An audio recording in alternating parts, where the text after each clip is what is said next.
stand for what we believe in. Let the people sing. I pledge allegiance to the flag of the United States of America and to the republic for which it stands, one nation, under God, indivisible, with liberty and justice for all. They will not break our country's strength. They will not take our nation's freedom. Let the people sing. We will not turn our backs today. We will stand for what we believe in. Let the people sing.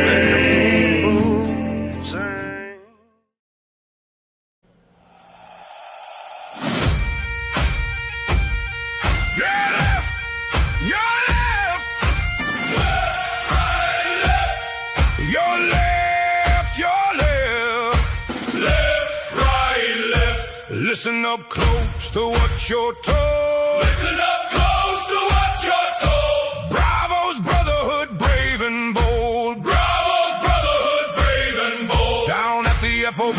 we take our stand. Down at the F.O.B.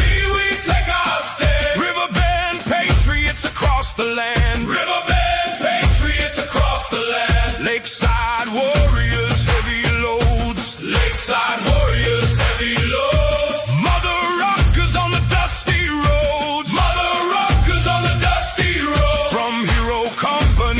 Playing field. From Hero Company to the playing field. Chicago snowballs never yield. Chicago snowballs never yield. Sound off! 1, 2, Sound off! 3, 4. 22 a day we fight the fight. We bring our brothers back to the light. P.O.W. M.I.A. we swear. Gone but not forgotten out here. Active duty families, veterans true. We are bravos and we stand with you.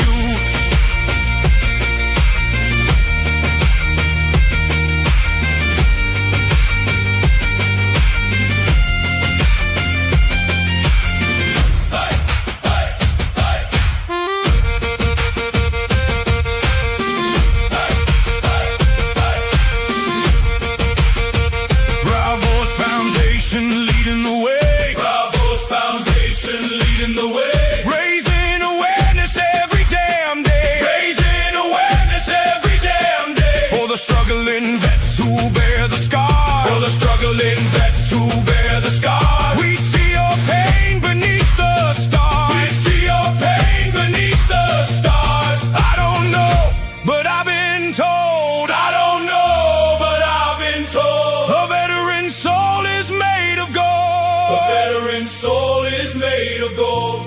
22 lives on the line. 22 lives on the line. We hold the formation every time. We hold the formation every time. 22 a day we fight the fight. We bring our brothers back to the light. P.O.W.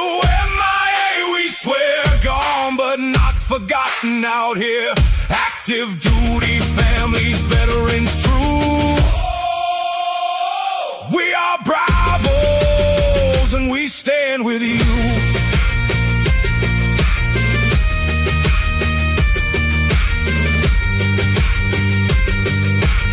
Gone but not forgotten. Gone but not forgotten. Gone but not forgotten. Gone but not forgotten.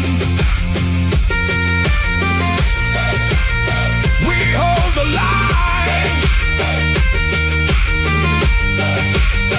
We hold the line.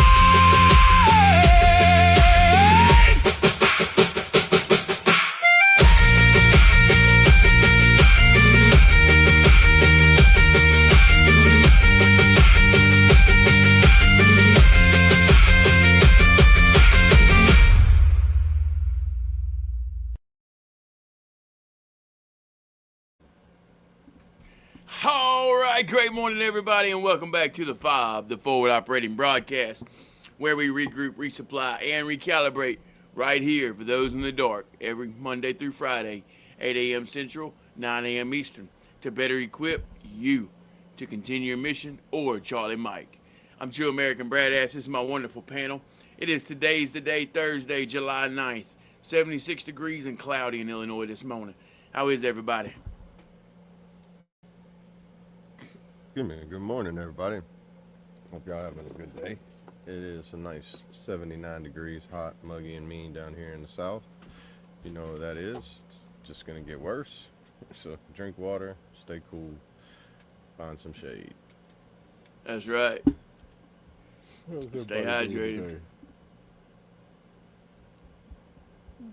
All right, let's hop in this chat real quick. See who we got. Patty, great morning, brother. Good to see you. How are you? Good He morning. said, good morning, y'all. Yes, sir, it is. How you feeling this morning?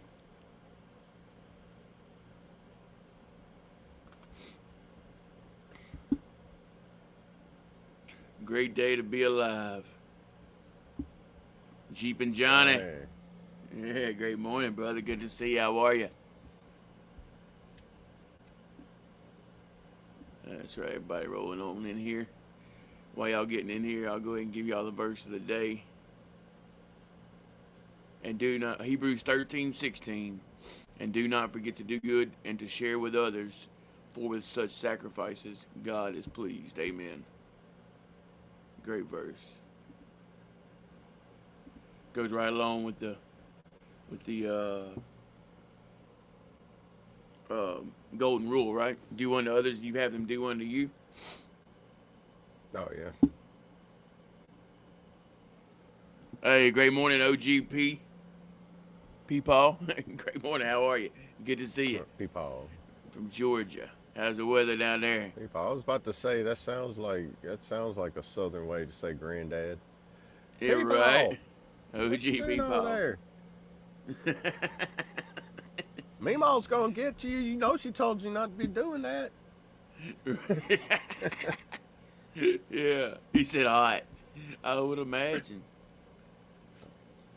Yeah, I would imagine it's there, hot. John. It's hot everywhere. It's hotter. It's warmer in the north than it is in the south right now. Yesterday I was talking Right. to somebody and they was like, it's 110 feel like here, and I'm like, it's not that in the south right now. Like, Don't make a lot of sense, does it? nah, nothing does these days. I quit trying to make sense of it. It ain't gonna do nothing but cause another mental crisis. Right. Hey, great morning, Helmet. Good to see you. How are you? If I tried to make sense of it, you'd see me running around arguing with people in the middle of nowhere or on the streets, telling them the world's flat and they're going to tell me it's round, and we're going to argue for 4 hours over that, when really in reality everybody's just crazy. Right. That's what I'm noticing anyway.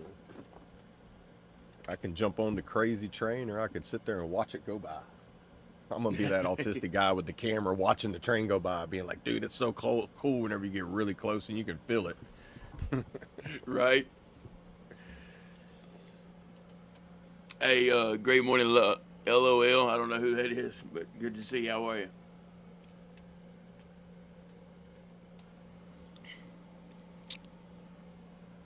Currently 73, but feels like 84.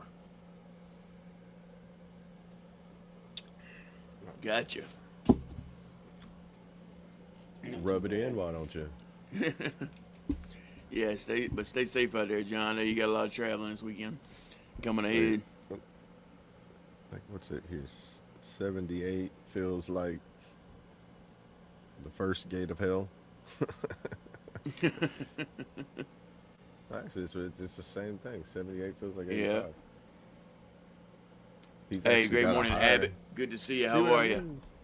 To feel like almost 10-degree difference for him up there, and you come down here in the south with, it's supposed to be hotter when you get closer to the equator, but no, not this year. Yeah. Right. But it still didn't snow in Louisiana last year. We did get a blizzard, but it was down south Louisiana. It's like really, really south. Like, how are you going to go all the way to the Gulf and miss every other part of Louisiana? Right. Like it's only a 4-hour drive from one end to the state to the other.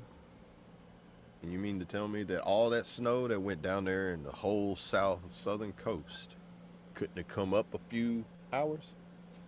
just just about 100 miles north, I would have had snow. Right. It's crazy, dude. That's what it's like, dude. I don't understand it that's either. why it's like having a captain with a GPS. It's like he's putting in the coordinates and he's just like, "Oh man, I got one number wrong. We went like 200 miles off course." I'm like, "What, sir?" Like, yeah, hey, let's make a U-turn. Sir, we don't have any more fuel. Okay, we'll keep going. Keep going. Not sure who you talking about there, Abbott. Yeah. What does that? Caught on fire. Well, put him out. Yeah, hopefully you didn't lose him.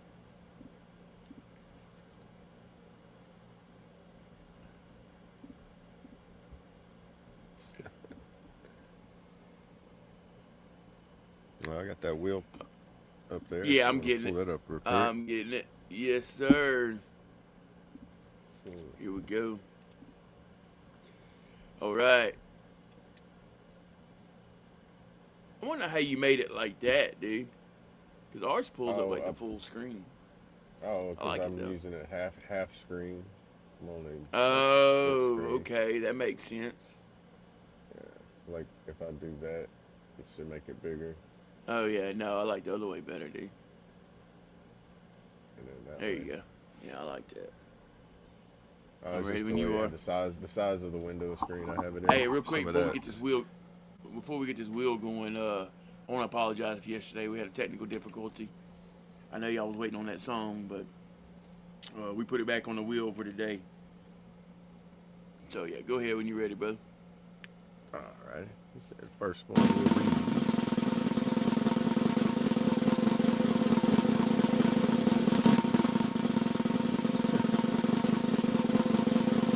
What is one deep? Here we go. Got it. 2.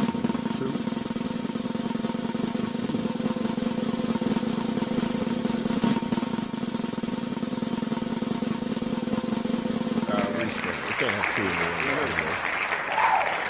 Huh? We can't have both of mine on the same day. Well, I mean, how you gonna? It's fine. Yeah. it's Oh, we good, just dude. won't remove it. I'll respin it. Oh, okay. I don't know. Go ahead. I feel like it's rigged whenever it's like it did it last time I did it. Okay. I like it.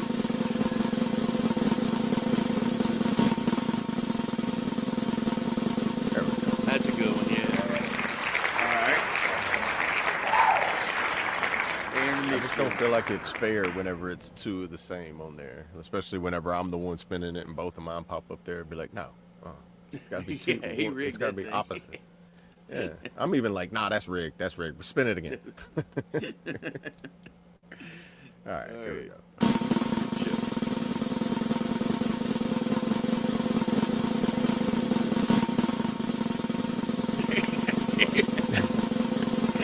Go ahead. I said, don't play with me, bro. We're still know, hearing right? that song. All right, I got it. That's funny, dude. Yeah. He's like, fine. You don't want it. You don't want it to be on the vote. We'll just make it to where it's on the mid show then. Like, Yeah, we're just okay, gonna play it all anyway. right. All right, guys, y'all get that poll made up for y'all. Oh man, today is National Sugar Cookie Day. Also, National Dimples Day. Anyone got dimples? Shout out to them. Mix your sugar cookies with peanut butter cookies, and you will thank me later. There you go. I mean, combine both the recipes together, not one in each hand. Probably make you smile, huh? Which make your dimples come out. Probably would. Oh man. Probably would. Like, get you a scoop of ice cream, get you a big old cookie, scoop of ice cream on top of it, and pour some milk around the cookie. You'll thank me Yeah. again. I mean, you won't have to thank me. I'm just guessing that you will. But if you haven't already done it, but ice cream and milk is amazing anyway. You add a cookie with it, you can't fail, man. Can't It's beat like it. it Huh? reminds me of Ryan's, going to Ryan's, and you could have like all you could eat buffet. When you go straight to the dessert trays first and be like, "What are you doing?" Be like, "I'm making me some ice cream and cookies." Right, right. And this is before that's before McDonald's was making the blizzards. You go to Ryan's and make it yourself.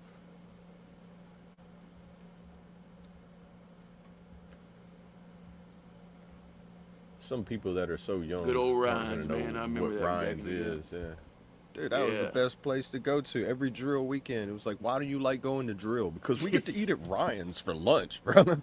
Right. And then one day Ryan's Either is Ryan's like, or we're Mexican, not. right? Well, well after that it was catered, something horribly catered. You know, Oh the yeah, DFAC. I Yeah, forgot we about got the that. Yeah. defense. We're gonna quit catering to y'all. We're gonna make them cook food now. And be like, dude, you realize none of the cooks in the army know how to cook? Do you realize that they went to school to learn how to cook and they don't know how to cook? Why? Because the military trains you not to cook well. No seasoning, bland as all can be. The salt's not even real salt.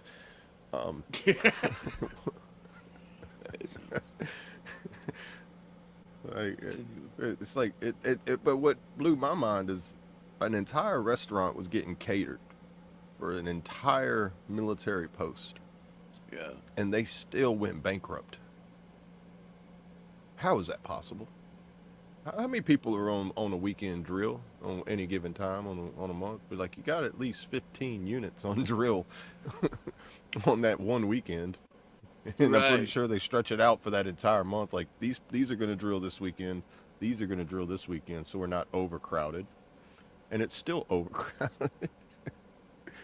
I just don't It understand how is. they went bankrupt because I think Louisiana Guard was keeping Ryan's afloat, honestly.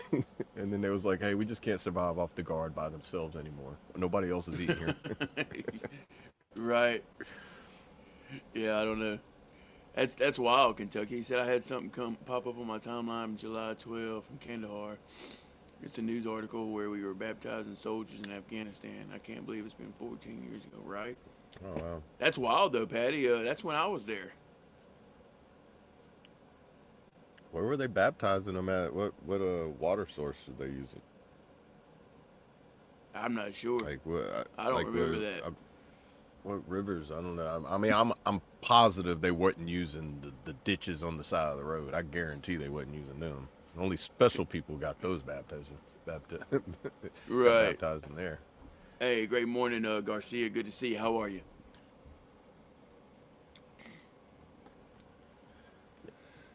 I hope you have a great Yeah, life as 14 well. years. That's wild. Yeah, it's crazy. Yeah. And to add to that, dude, I actually got to talk to one of my battles called me on Messenger yesterday. You know, I make sure to answer, and he had another battle on there with him that I haven't seen since Afghanistan. So it was very what's the word I'm looking for? Reassuring, I guess. It was neat, man. It was cool. Yeah. That's cool. Made my day. Shout out to them. And that's what I was trying to tell him, man. You know, the military, we talk about it all the time, but the military teaches us to do everything alone and to never give up. So the problem is when we get out and we don't have nobody, you know, we try to do it on our own. That's when the problems arise.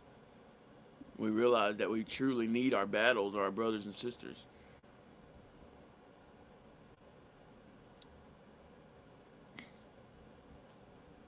Yeah, you need 'Cause somebody. when you can talk to someone 14 years later and it's like y'all never even stopped. You know what I mean? Like y'all never stopped. Everything just keeps going.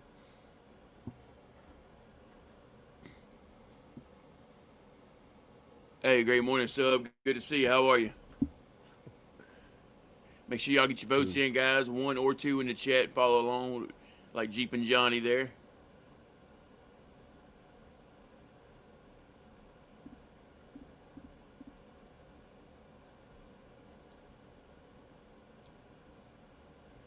nose, the nose. But it's always happy times and sad times, you know, when you have those conversations with those people.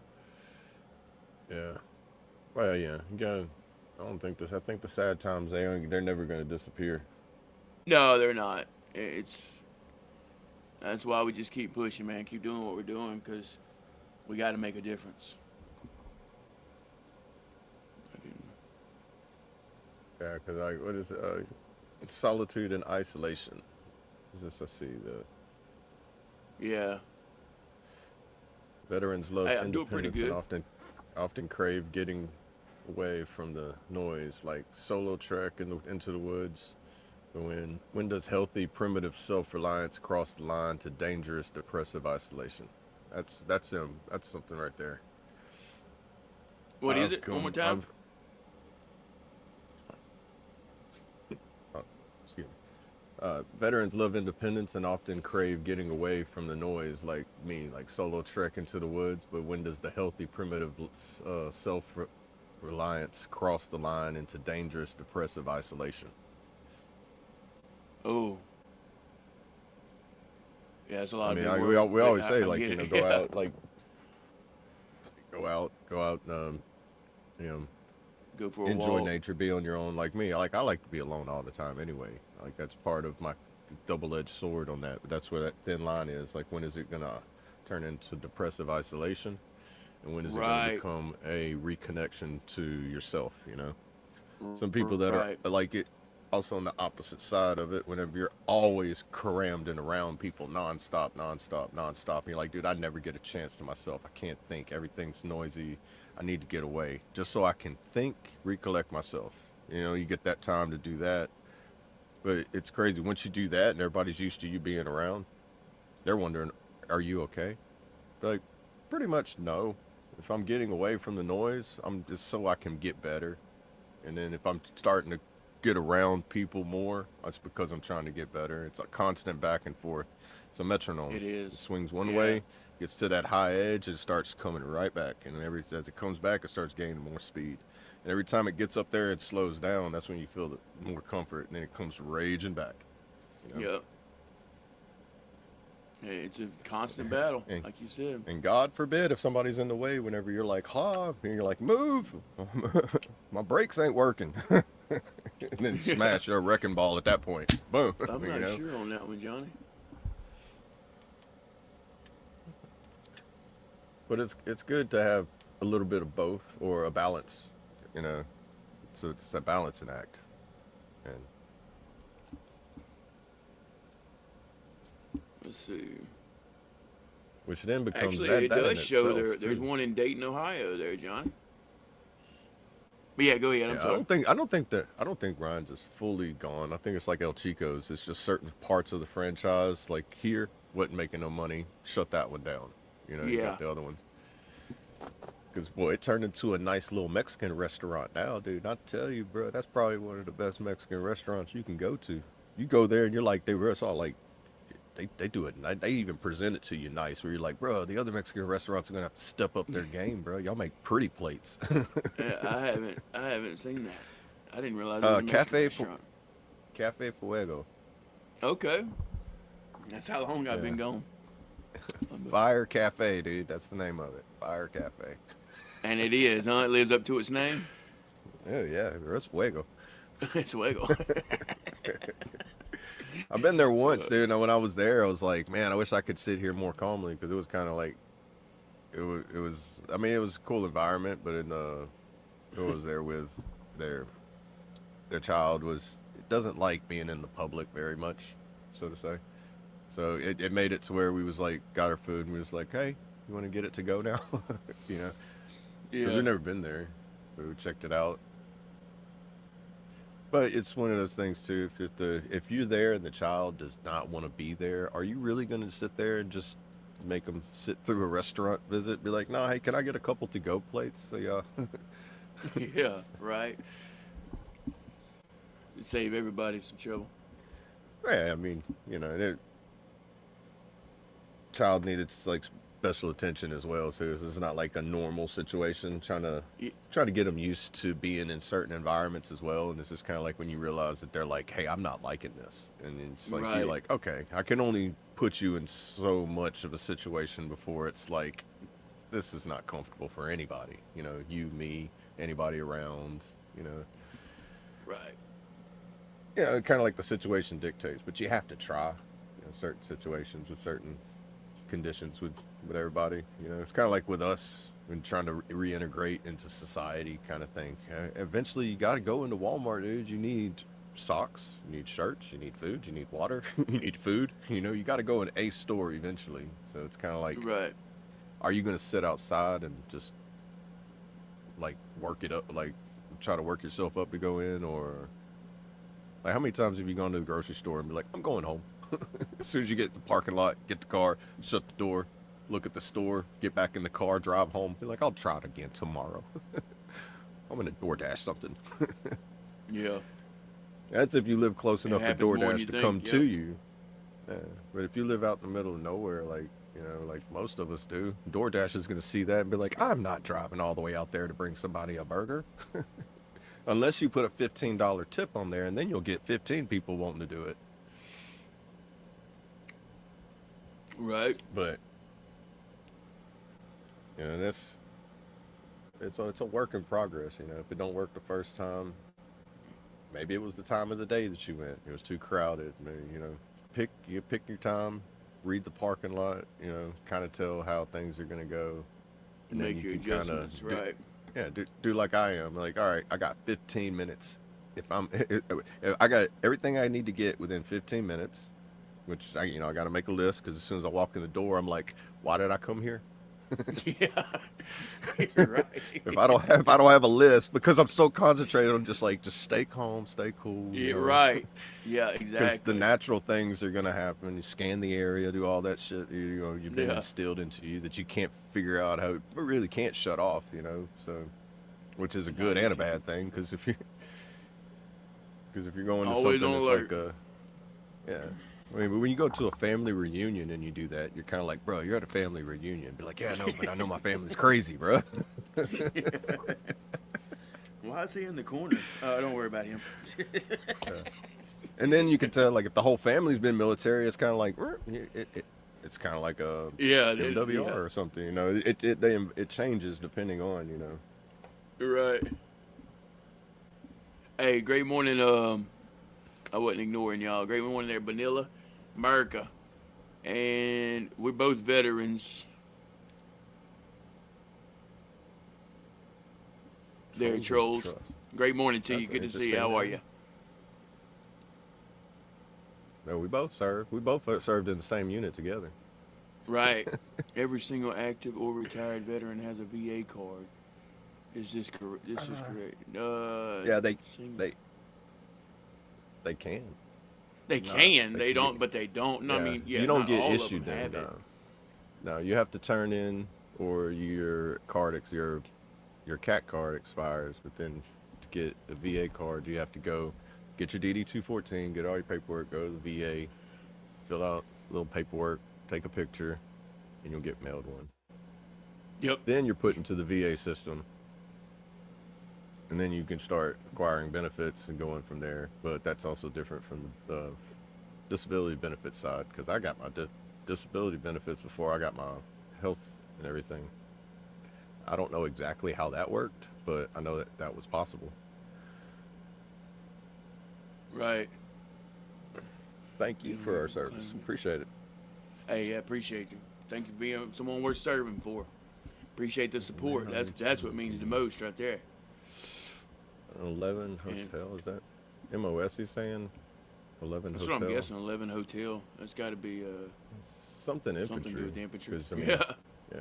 All 11 series are infantry. Depending on the circumstances, a veteran may not be eligible for VA. Well, yeah, that too. That too. Depending, on- yeah. It's also depending on how long you serve, what your discharge was. You know, there are some. I mean, you can be Right. stripped of all your benefits. I've seen it happen to somebody of very high rank, and I was like, oh wow, oh like wow. You know, like meeting the front like headlines of the paper. Wow. Oh wow. Yeah. Army Times. I even say wow on Just, that one. yeah, just look up Sergeant Major Kaye, Army Times. You'll read about it. It's hit the front page. I know you I know, know Sergeant him. Major Kaye. Yeah, I was about We to all say. know him. If you served in Louisiana Guard, you have sat next to that man and had a drink with him, more than likely, or seen him, known of him, heard somebody talk about him, said somebody point out and said, like, you see that man over there? That'd be like, Oh, that's yeah, I've Sergeant seen him Major everywhere. Kaye. That's crazy. I had to mean- read up on that. Yeah, it's sad about what happened, but I mean, he was, you know, for what I heard, outside of public record, I guess, you know, you get once something big happens on post, everybody's got a story to tell on it, you know, Oh yeah. or there's, you know, that whisper game gets starts around becoming quick, a too. very, it's not a whisper game. Everybody's like screaming it out loud. Like, you heard about this? You heard about that? The gossip starts going like a soap opera, you know. Boy, dude, I wonder why they haven't made a soap opera based around military life yet. Wait, Vet TV, never mind. It's not a soap opera. If a soap opera could be interesting, watch Vet TV. I promise you. They make it interesting.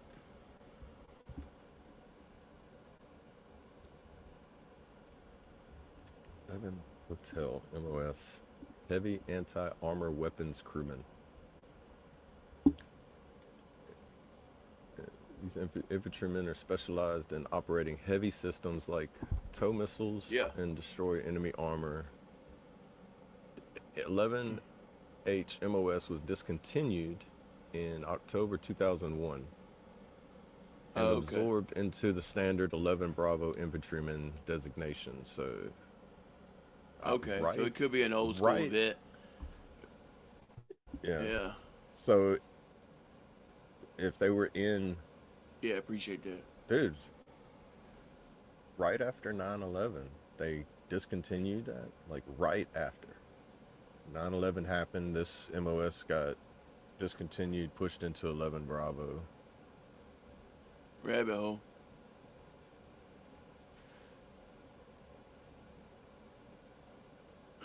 Yeah. Appreciate it though, Patty. So they made 11 Bravo infantrymen receive specialized training that would absorb that MOS.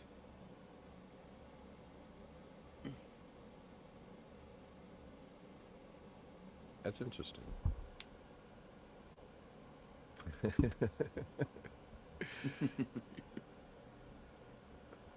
Oh, well, yeah, I knew somebody that knew it was going to say it, but, you know. It's a heavy it's all machine good. gun operator. Oh, so you basically like the 249s and the guy on the top with the boomstick.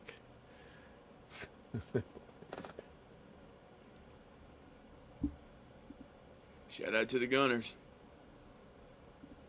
Yeah. Oh, man, especially during that first 7 years. Yeah.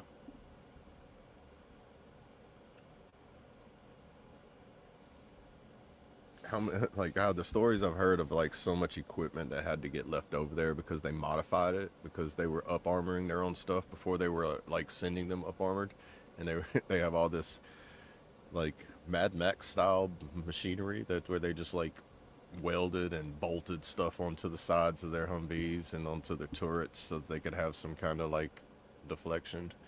And then whenever they got done, whenever they're done with their rotation to send other vehicles back, they look at it and be like, none of this is on the books, so we cannot take it back. So it had to sit there, they disassemble it, and become something that cannibalized as for parts over there for other vehicles. Oh wow. Now, if that's like by the way the government wanted it to be done, I'm not sure if that's how they wanted it. But you know, I've heard who that really like knows, if right? anything was modified or broke down to a certain like deadline category of it, that it was just left there, because being left there in the condition of like decommissioned, not able to be used or anything, being in the middle of the desert or wherever it's at, what are the chances that they're going to be able to get the parts for that vehicle that are so hard for us to get and we make it? You know, they have to completely be like full-blown mechanics taking stuff from other vehicles, putting it on that frame, and making it work that way. You know, Right. full engineering. Almost mechanic engineer, huh? Yeah, basically. You know, Yeah. you're doing like what Whistling Dixie and all, Whistling Diesel and all them are doing. You know, and like just hey, let's make something random. You know, Yeah. but they can't fix the broken stuff that's on it. You know. Man, if you've ever worked in a shop and you put that job order in for something 6 months later, be like, hey, is that part in? And they're like, nah, we're still waiting on it to be delivered. I mean, like, okay. Yeah, that happens there, Patty. As soon as you get good at something in the military, you're the guy. That's Every what he's time. saying. He was the head space and timing guru, even when his MOS changed. Yeah, dude. Even if if you show that you know how to do it and it's not your MOS, they're gonna be like, hey, go grab so and so, and Yeah, exactly. then you're sitting there thinking like, bro, I need to figure out how to clone myself so I can be everywhere at once, and it's not possible. Right. Yeah, 50 cal and a Mark 19. They both. My favorite. My favorite. That's your, Thump, thump, thump, thump, thump, thump. that's right. You sit there, you watch it, you feel it, then you just sit there and just watch it go a good mile away. Yeah. Okay. You just watch it like these six little dots just flying through the air in a big arc, and the craziest angle too. It's just like, wow. What is it I seen? Like whenever they came up with the Mark 19, what they did, they went around to every fifth grader in all the fifth grade classes and asked every kid in the class, what if you could make anything, what would it be? And they was like automatic grenade launcher. They said, do it. They was like, thank you. If you want to know how to you think make that's one how of it the went? most, I think it is. You know, they picked the early Call of Duty generation before it was made and said, what would y'all like to shoot? And it was like, we like grenades that are just like how bullets go boom, boom, boom, boom. We want grenades to do that. They're like, okay, we can try. Okay. And then the Mark 19 was made. Then the worst one to clean. I hated cleaning it, but I love shooting it. Right. Pretty wild, though, ASV training, where you got the Mark 19 next to your left ear, Mach Deuce at your right ear, and you got a joystick with a switch to swap over to each one, where you just send 6, then you come over and do, swap over, send 6, and swip over. It's like, bro, this is even more fun. I got one that if you shoot it too long, the barrel will bend, and the other one that will shoot things so far into the air you can watch it make the arc of the same way the barrel bends if you get it too hot. Right. Dude, I wish I had always GoPro had to back have extra then, dude. barrels. GoPro back then would have been so nice, man, because the mount for the helmet, it would have fit so perfect on your helmet. Mm-hmm. Oh, bro, all those active shooter rooms that we went through, like, you know, doing like room clearing and stuff like that, having that first person point of view on it. You could see how many times you got to go through it and how often you don't pass the iteration. Could you imagine? That'd be wild. Yeah, it would. I mean, because we had in MP school, we had like a photographer, videographer, and everything. And whenever I finished that class, he said he gave me a DVD, and he was like, "There's like 3,000 pictures on here," and I'm like, man. He's like, "Yeah, this isn't even all of it." He's like, "This is what I could get," because he made me a little DVD for like a little graduation thing. But man, he got some really cool shots. I wish I still had that DVD. I know I had some like scattered on my Facebook. And he was able to actually get it to whenever I was doing M9 the pistol qualification. Whenever I shot, he was able to get it to right when it racked out and ejected the casing and shot out. He got It looks like there's the blur of the round and the casing ejecting at the same time in that shot.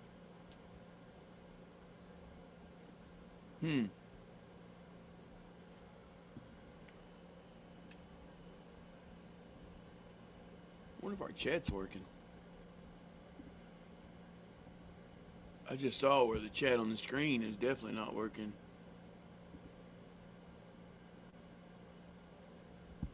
Normally when you take it down and put it back up. Oh, is that corrects fix it? itself. That's right. Let's try I that. think that sometimes whenever it's done that, when it's popped down and come back up, like you pull up somebody's comment and it goes across and Yeah, it might be a glitch in there somewhere. Oh, dang. I don't know.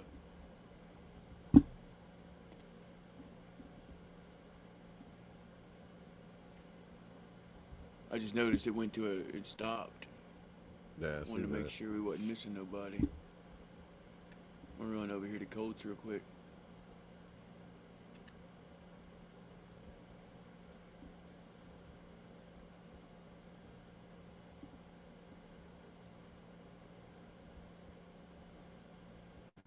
Oh yeah, Kentucky. The headspace and timing. I heard that they've made them now to where it doesn't require you to do the headspace and timing or something. I was on the Unsub podcast, so they were talking about a weapons expert over there. They had on, and I don't know if it's a newer version that they made, like an upgraded 50 cal or not. But I've heard stories about the headspace and timing. Like if it's not right, you either get the barrel that flings off, or you get the one that kind of gets refigured at the base end. I've heard that headspace and timing can get nasty if you don't know it.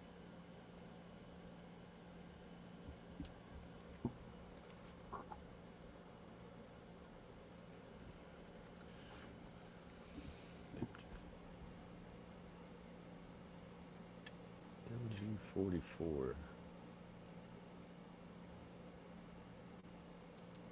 Ancient MG44. I've heard that. I don't know what it's MG40. from. Oh wow, it does look like an AK. I wonder if that's like one of the models that the AK was like finalized from, like the M16, the M4, and it's worked up to like different styles of that iteration that shoot. Right. Like the AK mechanism, the way that it fires is, the mechanics of it is what makes it such a reliable.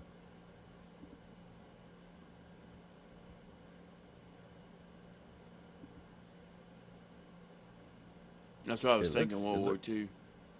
Yeah, it looks nasty.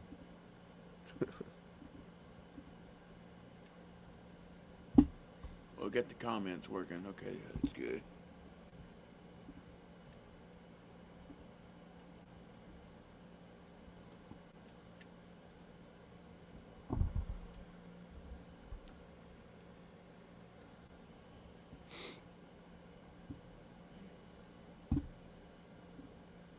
Companies that make copies of the MG44 now, if not mistaken. I imagine that's something that they would bring back, like for collectors and people that, man, I'm pretty Right. sure, I mean, buying one that's original from that time, you're probably looking at a good down payment on a house.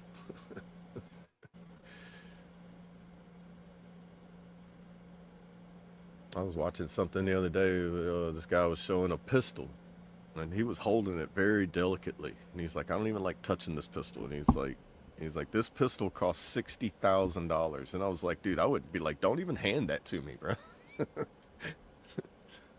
Like I Right. can imagine a pistol, a 1911 version pistol or something that was like but it was only like so many of them that were made.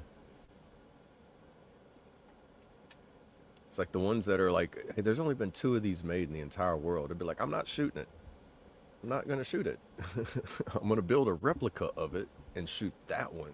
But the original one, I'm not shooting it. You can imagine that thing break. Like one thing break on it and be like, dude, how much is this going to cost to fix, dude?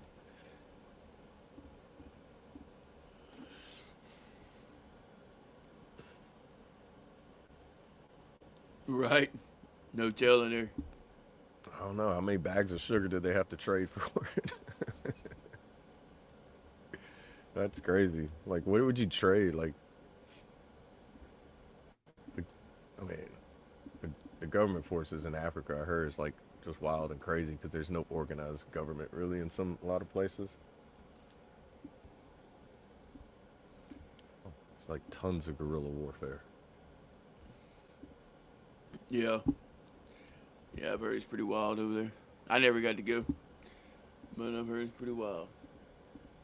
And depending on where you go, like I watched somebody just recently. It's a fishing trip. It wasn't anything military, but he was going to the Congo to try to catch this one particular fish that he's seen one of the guy who used to do river monsters and fish for that. He caught this fish that actually hunts people if you get in it, but it's like you never see the fish. But it's like it's got these teeth on it that are just like it's something out of a horror movie. And the fish gets as long as you do, and it's like, oh, it's like a piranha the size of a human, or the size of a large dog. Yeah, Like I'm imagine good. a large dog, but it's a piranha, and that's like, like the Amazon and the Congo. It's like, don't go swimming. Swimming unless it's your own swimming pool. Don't go swimming in the dark waters. But he spent like 2 weeks to try to catch this one fish, and he wasn't sure if he was going to catch it. And then he finally caught it the last day he was there. And it was just him holding the fish. I'm just like, he catches like 7, 8 foot long gar out of the rivers here in like Texas, the Trinity River in Texas. And he's caught one that's 8 foot long, and he'll get next to it, hug it, hold on to it. The head can literally clamp onto him and just drag him away if it wanted to. But that fish is so docile, and he's hugging it, and this other one is like, we'll hunt you. And it's half the size of that one. And he's sitting there still doing the same thing, hugging it, holding it, kissing it. And I'm like, bro, come on. I know you That's survived wild. because you posted the video because you survived. I know that's, but man, I see why you have a following on YouTube, bro. You do. It's what's interesting is not just him catching the fish, the journey he records getting there, like where he's going, how he's getting there, the places he stays at, getting set up in this remote places, getting destroyed by mosquitoes that are the size of hummingbirds. That's crazy. Yeah. Different breed, huh? He definitely is. He makes it entertaining to where even if he doesn't catch a fish, you're like, bro, it was still an entertaining show.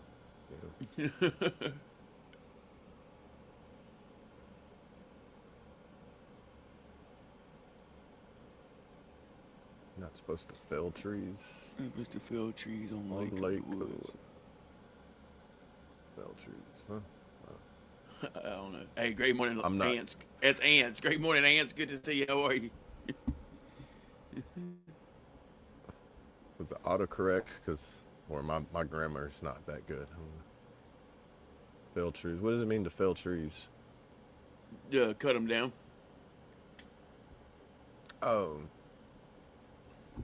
Oh yeah. I've always heard that. Like you can't like if you go in any national forest or anywhere around here, you can't cut anything down for firewood, but you can use what is fallen down on the ground already for firewood. But you can't cut up a tree that's fallen, but you can take all the loose stuff you can break off of it. But yeah, ants are sour. Are they? Which kind? Fire ants, sugar ants? So I imagine sugar ants are sweet and fire ants are a little sour. Yeah. Or they might be spicy. It might be different. I don't know where that's going, but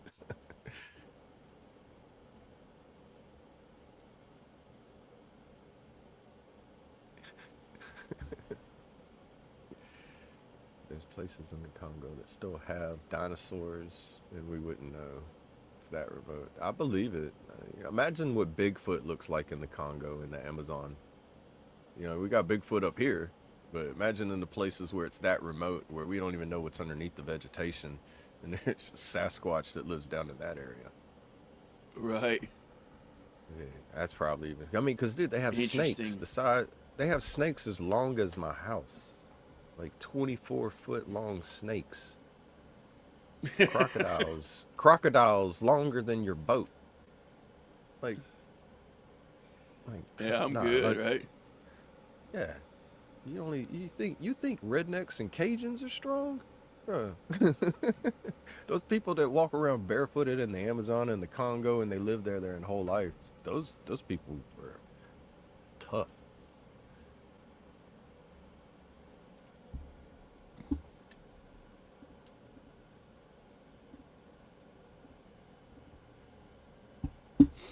All right, guys, we're going to take a quick break. Go ahead and grab your refill of your coffee, energy drink, water, whatever you're using to get your little day started. Use the restroom, latrine, head, whatever you call it, and we'll be right back. This is Origin of the Shot by Double A.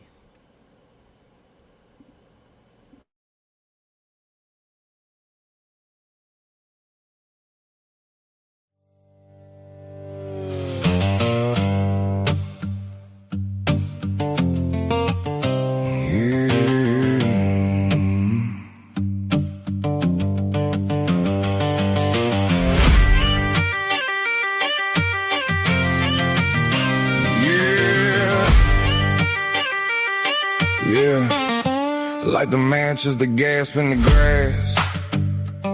They think a shot is just a drink in a glass. Nah, boy, out here in the land of Weston's past, a shot means you live fast, or you blink and pass away. This is somehow how the legend was cast. It's a 45 round for octane in the glass, down in the dirt where the outlaws pass. One shot of live for one shot of the burn, pocket full of rounds for a bottle they earned. Yeah, choke down the smoke till your chest goes numb. That's how a shot of whiskey begun. Step into the saloon, heavy dust on the leather, grungy 6 strings, crime matching up with the weather. Cowboy steps up with a hole in his pride, got a cold iron pistol hanging right at his side. No silver in the pocket, no gold in the sack, just a cylinder loaded, a hammer to slam back. He slides a heavy lead slug right across the pines. His bartender fill it up, it's medicine time. A 45 caliber, precise and profound. The cost of a drink was a single live round. Liquid fire in the glass, deadly lead on the wood. Surviving the frontier the best that they could. It's a 45 round for octane in a glass, down in the dirt where the outlaws pass. One shot of live for one shot of the burn, pocket full of rounds for a bottle they earned. Yeah, choke down the smoke till your chest goes numb. That's how a shot of whiskey begun. Now feel the friction when history and the fiction mix. You get a room full of rowdies looking up for a fix. The whiskey hits the throat like a hammer to steel, a burning down inside just to make sure you feel the grind in the system, the rust on the tracks, the black smoke rising as the pressure attacks. They call it a shot cause it leaves a clean hole, both enter the body, one removes the soul. So tip it on back, let the cylinder spin. The Wild West rhythm is about to begin. Here we go again. Let it wash away the blood on the floor. An ounce of prevention at the saloon door. The bullet is heavy, the liquor is clear. Only the quickest survive out here. Please, kind sir, could you pour a little faster?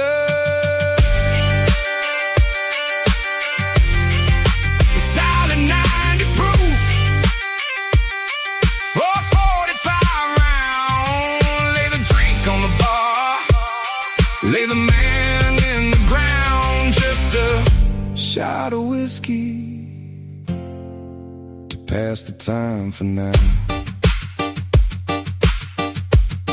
Light the matches, the gasp in the grass. They think a shot is just a drink in a glass. Nah, boy, out here in the land of Weston's past, a shot means you live fast, or you blink and pass away. This is somehow how the legend was cast. It's a 45 round for octane in a glass, down in the dirt where the outlaws pass. One shot of live for one shot of the burn, pocket full of rounds for a bottle they earned. Yeah, choke down the smoke till your chest goes numb. That's how a shot of whiskey begun.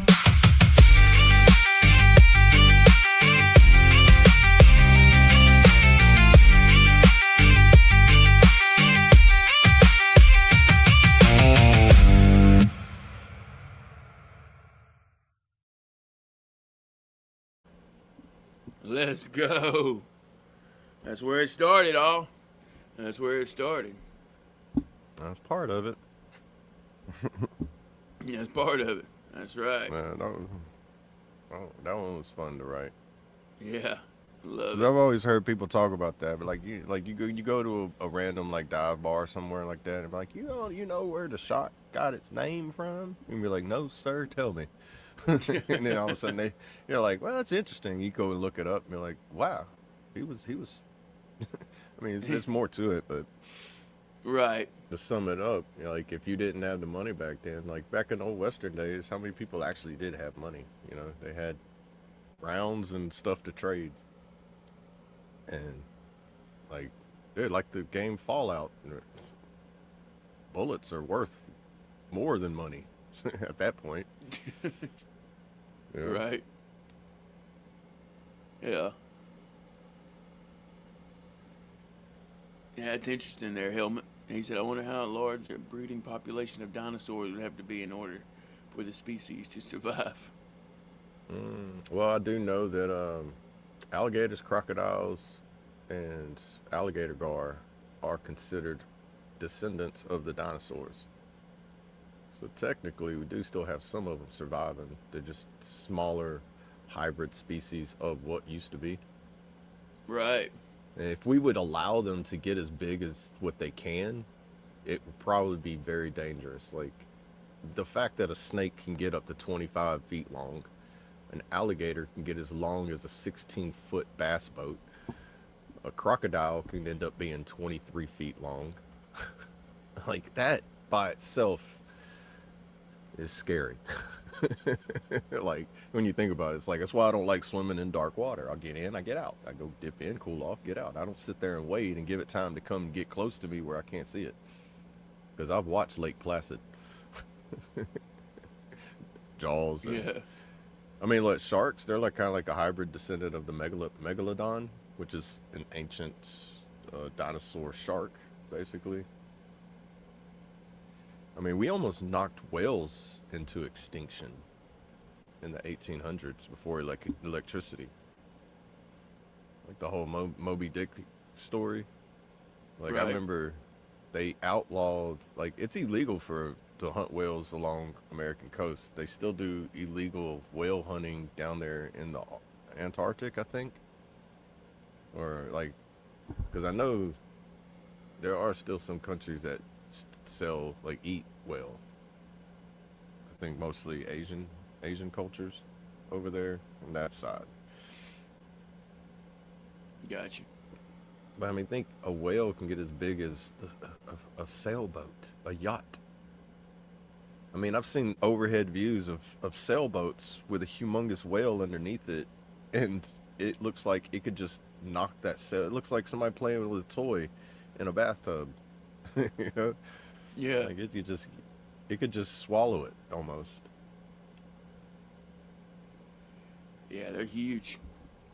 I think there are still some, but they're stretched few and far between, to where they are in places where if we do see them, it's one person on a very extremely rare occasion to see it. Kind of like if somebody actually finds Bigfoot. Yeah. It's gonna be that. Right. It's gonna be that one and only time, and it's gonna, if they to find and have the proof of, there will only be one and only. We won't see no widespread or large populations anymore.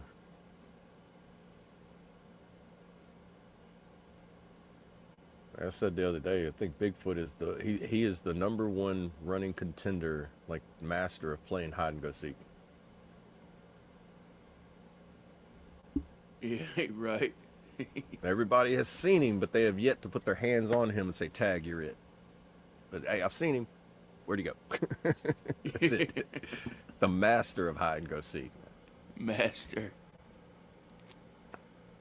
Yeah, and he's not going to tell nobody how to do it either, because he's like, bro, if I tell somebody I know how to do it, then they'll find me.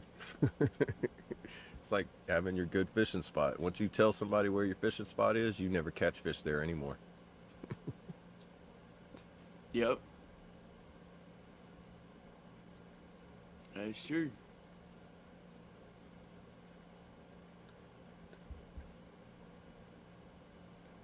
Oh, really? 1902, they officially confirmed the silverback gorilla. Like 100% confirmed it. I bet you that person was like Scooby-Doo and Shaggy going, oh no. I would be a silverback gorilla. That would be intense, man. One of them run up to you and get face to face and just be like, that'd be the noise I'd make. Like one of those little squeaky toys.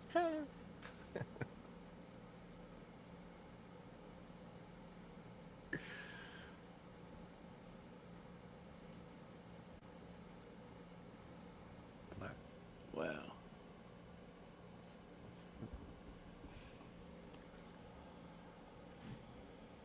Placement.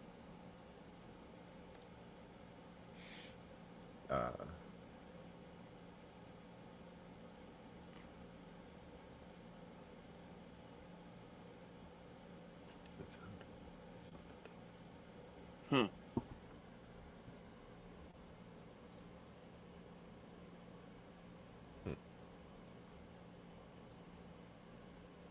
However, at a time, at least 15,000. Wow, that's interesting. Doesn't surprise me, but it's interesting. Right? How many different species of birds do we say there were? Like 8,000 different species of birds right now. So that's. Dude, if I had discovered a new like species of something, I would be like the kid off of Stranger Things running around with that little worm thing, just being like, like I'd be wondering if it's some kind of interdimensional creature or an alien at that point. Be like, if I discovered something that's never been discovered before, I'd be like, I need my Mop 4 gear and my gas mask because I don't know what this thing is. Right.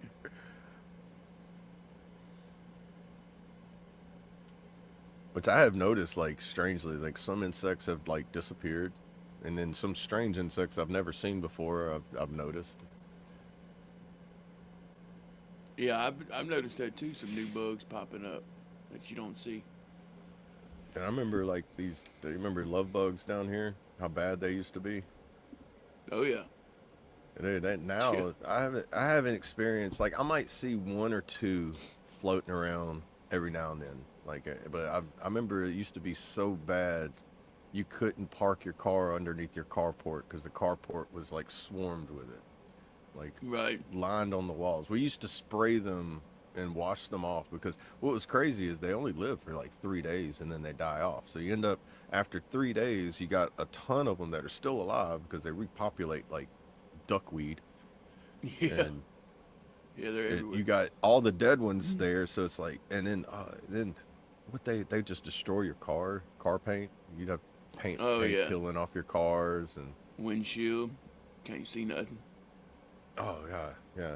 It would just ruin your windshield wipers to harden them to where they wouldn't even work. Like they would just sit there and just scrape across and they would just smear it was like dude, I think that's what Gorilla Glue's made from is love bugs.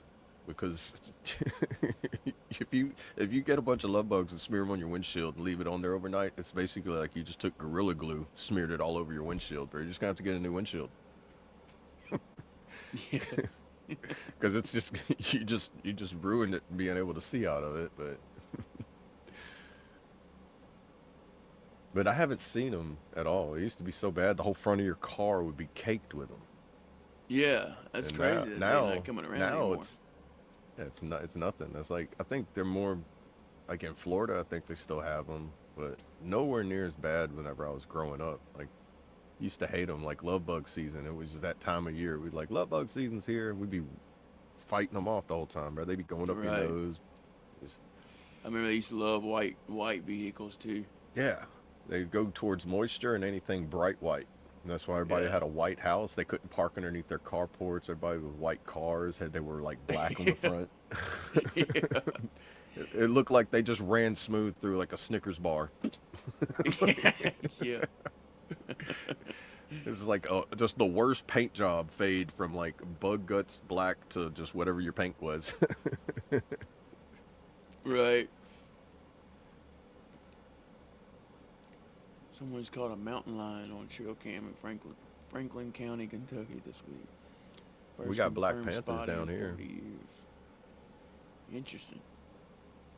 Yeah, we got one of the homeless communities. They were on the news one day, and this guy was saying that he heard something growling like a giant, he said it wasn't a dog. It sounded like an animal from the zoo, and it was one of the tent cities they had, and they swear up and down it was a black panther. So it's apparently this panther that roams up and down the levee. Mm. And it wouldn't surprise me because I mean, you go across the river, there's so much, like, I would say it's not vacant land, but it's isolated land for where nothing can hunt there except animals. Nobody can go there because it's private, and perfect place for an animal to just be hide over there Homestead. and wait. Yeah. I mean, there's just one area that you can go to that's public, and you can go there. And I was sitting there fishing, and as I'm fishing, all the nice little coyotes just trying to sneak up behind me, and I'm like, okay, let me get back in the middle of the water. Like they're looking at me like, hey, nobody like you ever comes here. What are you doing here? Right. Like they don't have a human to scare them off, so they're like not even scared of me, which is that's pretty bothersome, you know.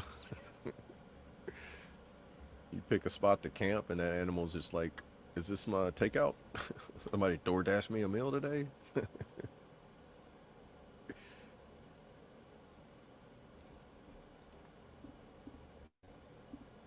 Yeah, just gotta try to stay away from them. Once he seen that, I noticed him though, man. But he did like Bigfoot, bro. He learned how to hide and go seek, because I couldn't find him after that. He was like 50 yards away from me or less. Right, that'll make you nervous. But it's like the trees. There's so many trees that and they're camouflaged with the environment already. So it's kind of like once they hit a certain point, they can just blend in. My dog's the same way. Yeah. Like I can be shining my flashlight directly on him, but if he don't turn his eyes to me, I can't see him. I'm like, dude, that's so scary, bro. I'm glad you're not a bad dog. Because you would have gotten me like 5 times already. I'm like, you were standing right next to me and I didn't know it. Yeah, right, Patty. I bet that was a journey. Cool. 35,000 acres. That's awesome. Yeah. That's what we're wanting to get, something like that connected to wildlife reserve Yeah. for vet love.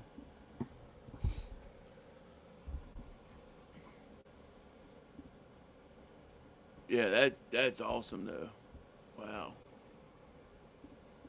You could do some exploring out there, Patty, for sure.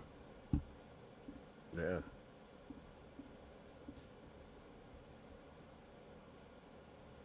You could get I lost was too, doing though. I went by the wildlife place yesterday to get my all access for national parks and stuff. And I was asking them like, where can you like primitively camp? I've been to these places where it says there's a campsite, but there's no like labeled campsite. I'm like, where can you camp? Like if you're on a hiking trail and somebody wanted to do like a 5-day like hiking camp style like that, they pull out this map and it was like all this in the green, you could just pick a spot. And I'm like, really? You can just randomly pick a spot anywhere off of these national park trails, and just as long as it's not a recreational area that requires you to pay, like for the stay inside their campsites or their accommodations and stuff, you have to pay for like recreational areas. But if you go on like say Azalea Trail is one of them by Kincaid Lake here. Yeah. You can walk along the trail. They said if you want to camp along that trail, you have to be 50 feet off of the trail in either direction from it, and you can't obstruct the trail, but you can just camp out anywhere. You'd find a clear spot and just pitch a tent. Like if you're on like, cause they're trying to make a cross country style trail, and I was wondering that, which opened up ideas for I mean, definitely bring some bear mace and a firearm, because boy, black bears, like I said, panthers, coyotes. I mean, there's the wildlife. But if you camped in the summertime, which would be brutal and miserable, you'd probably encounter them more than you would during the wintertime. Right. Hey, great morning, Judge. Good to see you. How are you? Good morning. Appreciate you. And I understand. Good luck out there. Oh yeah, the ticks have gotten bad. They've always really been bad. Yeah, I think they are getting worse, though. I understand that part. Yeah, I heard that they were Seems like you can't go people to the were woods anymore without finding getting a tick boxes on of them being like let loose in certain remote areas and stuff like that. Yeah, that's another rabbit hole. Yeah. A rabbit hole that leads to a conspiracy with many theories behind it. Right. Exactly. Which in 50 years we'll find out, like they did with Lyme disease, that it was something that they generated into something to weaken a group of people, to make something more profitable into the hands of the higher elites who don't give a shit about us down at the bottom. But it's all right, you know. Yeah. God's watching, people. That's it. Yes, sir. Now, if you do get bit by a tick, how you can avoid I'll getting be those right back, diseases. All right, brother. If you find a tick within 24 hours, if you get it off of you, it reduces your chances of contracting with it. So whatever disease or virus that the tick has. And then the way that the bite mark looks afterwards, you know, it's got like I think most tick bites have like looks like a target, a ring around it with a center with the puncture mark. If you have that indication, I think that's when you want to go get checked. And normally that happens if it's been on you close to or after the 24-hour mark. And that's for Lyme disease and that Lone Star tick. I forget what they call it. The alpha-gal disease that's for the red meat.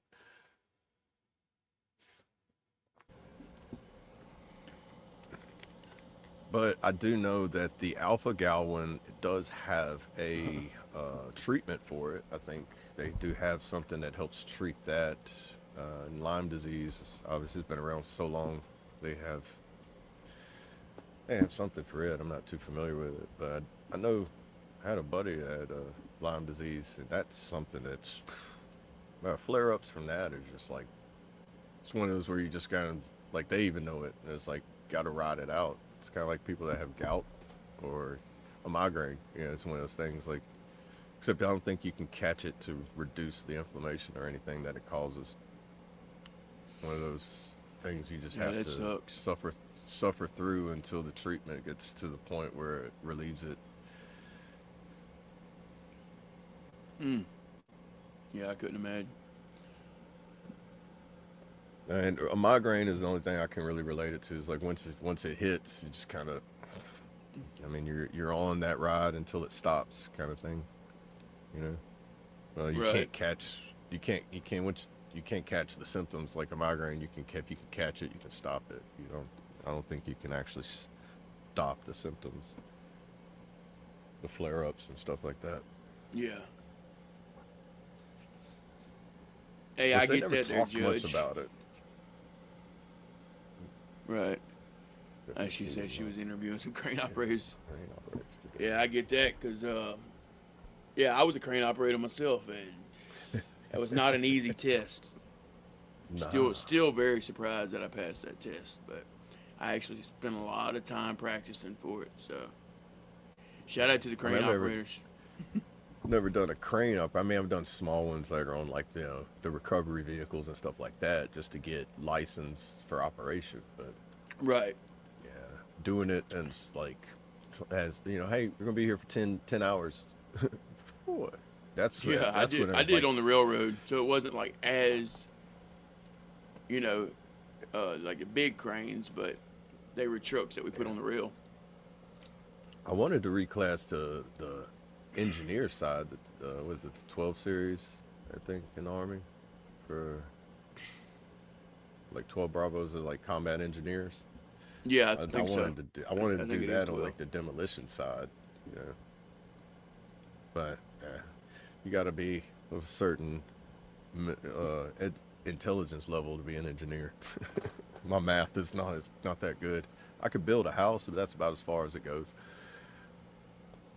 Right. Yeah, I could do a little bit of that. Yeah, building the houses and stuff seems easy because that's more geometry, like angles and degrees and stuff like that. I can grasp that, but certain things with engineering, you have to know like Einstein style math, you know, like break down like, you know, calculations of pounds per square inch versus this much and that and the other, and how to know what your build is going to be. Yeah, a lot more involved in it than just like, hey, cut this angle, put this there. The engineer's telling me how to build it, basically. I'm just doing Right. what the engineer's telling me. Yeah. Same thing with mechanic work. You know, like I can work on it, but bro, if you told me how to build, I'd be like, bro, you gotta have to send me to a lot of school. Like, Hey, that's from the wild, Patty. engineering aspect. 14 ticks. He found 14 ticks on him after cleaning the fence road the other day. That's crazy. Man, I've heard like there's some like techniques that you can do to keep them from getting on you, like that makes it hard for them to actually stay on you and penetrate you and like bite you, like you know, like You good, brother? Welcome to the scene. oh, I was like, who's here? Who's he talking to? Paused. Yeah. Good morning, y'all. So I've had such an issue over the last hour just trying to get phone service. Oh man, Oh, wow. Going through these mountains, man. I tell you, you get that dude, that mobile Starlink that you can for the car or anywhere you can bring it with you. You can get it for like $50 a month. I'm about to get it. At Yeah. this point, with how much I've been like traveling and like, it's like anytime like I go either south or east from like State College, going through the mountains, phone service gone. Yeah, Gotcha. Hey, have a great day, Helmet. Thank you for being here. have a good one, Helmet. Yeah. Good morning, everybody. How's y'all's morning been? Good. Great so far. Pretty good. Slow running just- for me, but Yeah, we just rocking and rolling. Rocking and rolling. Stab BB. Patty says. What's up, Bubba?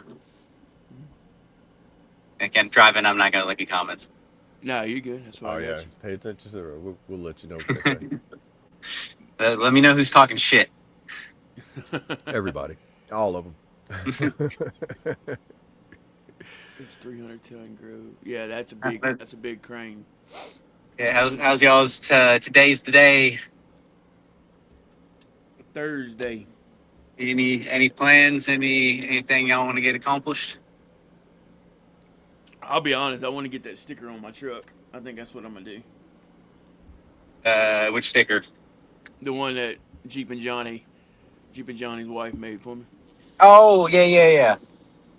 You still haven't had that on? I thought you put that on like a while ago. No, I hadn't put it on yet. I'm still waiting to Oh. wash my truck, but it's a nice day. It Yeah, is it's part of actually. my OCD. You know, I can't. I don't know. I've always been like that, putting stickers on a dirty truck. Yeah, and so it's Right. like making sure it's like square and there's no bubbles and all of that. Yeah, Oh, it's yeah. a little process. Right. I used to do it for people too, so it's like I think that's part of it. Yeah. I'm just always uh, taking Oh, pride yeah, in it. definitely. Yeah, it's the same thing I do. Like when I find somebody like either work on my car, or if I work on my car, I'm very nervous about somebody else working on my stuff because I'm like, are they gonna do it the way I would if I was I was turning the wrench on it. Like, make sure the torque Right. is at the right specs. Are they gonna make sure this is that, and that's that? Really look at everything like I would, like that 27-point inspection. I mean, Yeah, yeah, I man, agree with that. I mean, I spent so much time in the motor pool with other people going over vehicles, and they bring back the paperwork, and I'm just like, I know that vehicle has more on it because I just looked at it. Go back. You know, that vehicle is not good to go, bro. Go back and tell me what it's almost like I know what's wrong with it, and then I'm waiting to see if y'all can find it. And when you can't find it, I'm like, nope, you're still cold, buddy. You can't go back to the You're unit still until cold. you find everything. You can't leave here until I release you, bro. Go. I don't care if you're an E6 or not. Right. Like Yeah, I see how it is. if you were sitting there, well, it was mostly E5s and below. E6 was down there in the outside in the smoke pit, and we were like, y'all done yet? Right. All right, when they're done, send them up to the unit. And if they ain't back in like 30 minutes from him saying that, he's calling you and be like, hey, are they still down there? We're like, yeah. He's like, what are they doing? We're like, I don't think they know how to read, Sergeant.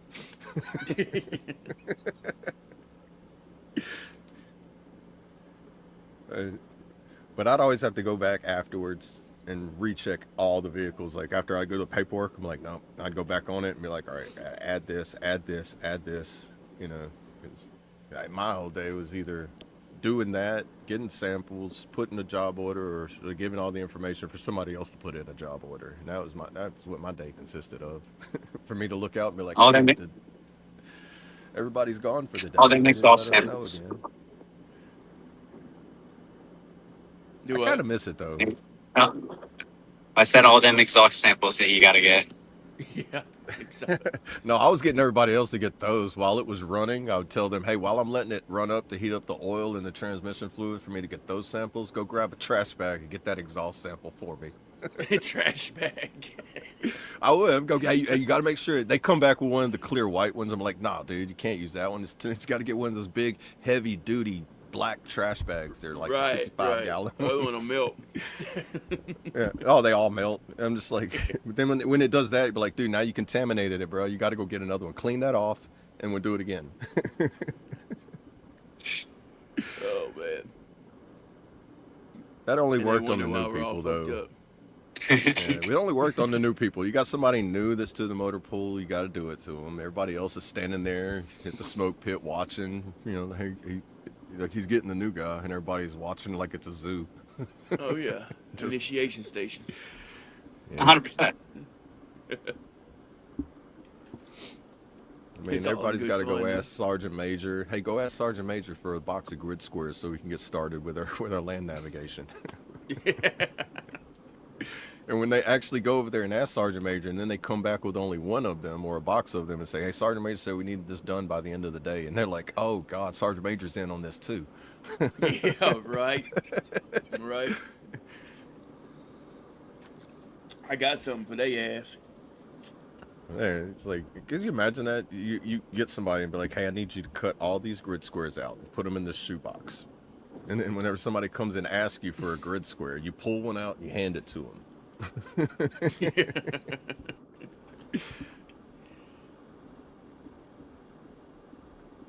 That'd be funny. I can't remember what her name was. I remember that she was new to the unit, and they had her go over there and do that. She come back with a box of grid squares and one that the sergeant major had given her and said, now every time I see you, you better have that one on your person with your CAC. So she had it all the time for like the first 2 years with her CAC card. What did and he everything. give? What did he give her as the box of grid square? Like just like maps? No, a box of a map that was cut up individually in the grid squares. So he took the time to cut up a map into grid squares. I think he already had it, and he just like I said, I'm I think assuming had he somebody already cut had it, them but up like, for him. oh, there's like an extra duty punishment, being like you're Yeah. chopping up this next. It's probably the Yeah. last person that asked him that. It's like you're chopping up this map, so next time you fuck with someone, they're actually gonna have Yeah. something to bring.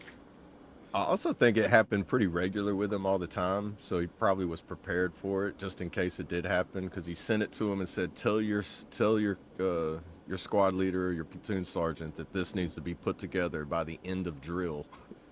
or something like that. And if not, Oh, like then, actually like reassemble the map. yeah. He Oh, was that's like, he would send, he would like, he would like that'd be torture. counter, like his counter attack was like, okay, y'all want to mess with me? Now I'm messing back with y'all. And this better be done by the end of drill weekend. And we already know we already got so much to do. We ain't gonna have time to put this map together, dude. It's a whole map of Camp Beauregard. Yeah, he already knows it's impossible. Right. So he gives you an impossible task that you know is not going to be able to be accomplished, just because like now you cannot counter that with, if you came back with him, but like, we got it put together for you, Sergeant Major, he'd be like, okay, I don't know how to counter this one now. I got a coin for you next week. Yeah. I'll get it for Yeah, you you just made. have that one dude that's like really good with puzzles. Yeah. Oh, dude, I'm pretty sure there's somebody that's that Like actually autistic, man. goes It's through this and it's is- like, all right, these grid lines, like there's 3 of them on this left side, and then it goes back down. So it's like they're this shape, and then like matching up all of like that. right. Crap. Oh, dude, yeah, they're like looking at them and just like they're doing the whole Rain Man thing with it. Just like, here we go, Yeah. this over here, that right there. All right, Well- D10 goes with it. Like, I got all the 10 rows here. I got all the B's here. I got this. I need all the Z's. Hard pass. Yeah, I would dedicate that. Be like, all right, you 3. I would be like, I need some volunteers and get 3 people and be like, this is what you're gonna do all weekend. You're not doing anything else. If anybody else comes to get you, tell them to call me. And you stick them inside like in a closet somewhere with a light, and they're just in there just trying to figure out how the map is put together for like 3 days. It's like the people with like they have like all the crime scene photos, and there's just like lines going all over the place, being like, all right, how do we get this all connected? Right. You have to somehow make them think that this is a reclass to CIF or something like that. You know, CI, you're gonna be CID after you do this. I promise you. Reclass to CIF. You're gonna be the one saying no when we try to turn our shit in. Not CIF. I meant CID. Yeah, I know what you meant, but I was just like, Yeah. imagine if that was an actual thing, like someone like spite reclassed it from CIF. Oh yeah, dude. You tell them that, be like, oh, I don't want to be CIF, but dude, you can deny everybody everything, dude. You can make them come back. You'll be like the DMV of the Army, bro. Yeah. Did y'all see what Patty said? We had a private overseas. He was that guy. We gave him a hammer and told him to hit the up-armored Humvee to check the armor armor and circle check. all the spots that sound Yeah, that's weird. my We came favorite back one. an hour later, and the Humvee was completely covered in circles. LOL. Yeah, I've heard that. That's one of my favorite ones I've heard people doing. Just like, Yeah. you give them that rubber mallet and a piece of chalk and tell them to go to town. You give them 2 different distinct sounds. You be like, all right, when it sounds like this, that's good. When it sounds like this right here, boom, that's a soft spot in the armor. We need to circle that. That way we can send it for them to get it patched up. Even the fiberglass. They couldn't tell you. I can't. It must be carbon fiberglass. It's bulletproof. Oh, okay. Oh man. I remember old buddy telling me that. He's like, that's my favorite one to tell people to do. Right. And then another one with the sergeant major got involved in that one too. When he's seen us, like, he's like, Sergeant, what's he doing over there? He's like, he's checking it for soft spots in the armor, Sergeant Major. He goes, he walks over there all angry. And we're like, oh God, he's mad about us messing with the new guy. And he goes over there and grabs it out of his hand. And he's like, you're doing it all wrong. You got to hit it harder. Start it over. And he made him wash it all off and start over. Jeez. I was like, man, that's when it was fun. Yeah. When you knew there wasn't a whole lot to do that weekend, whenever the sergeant major's joining in on the jokes and stuff. But whenever Yep. whenever it's busy, he's like, no time for jokes, guys. He's like, oh goodness, it's gonna be a long weekend. Yeah.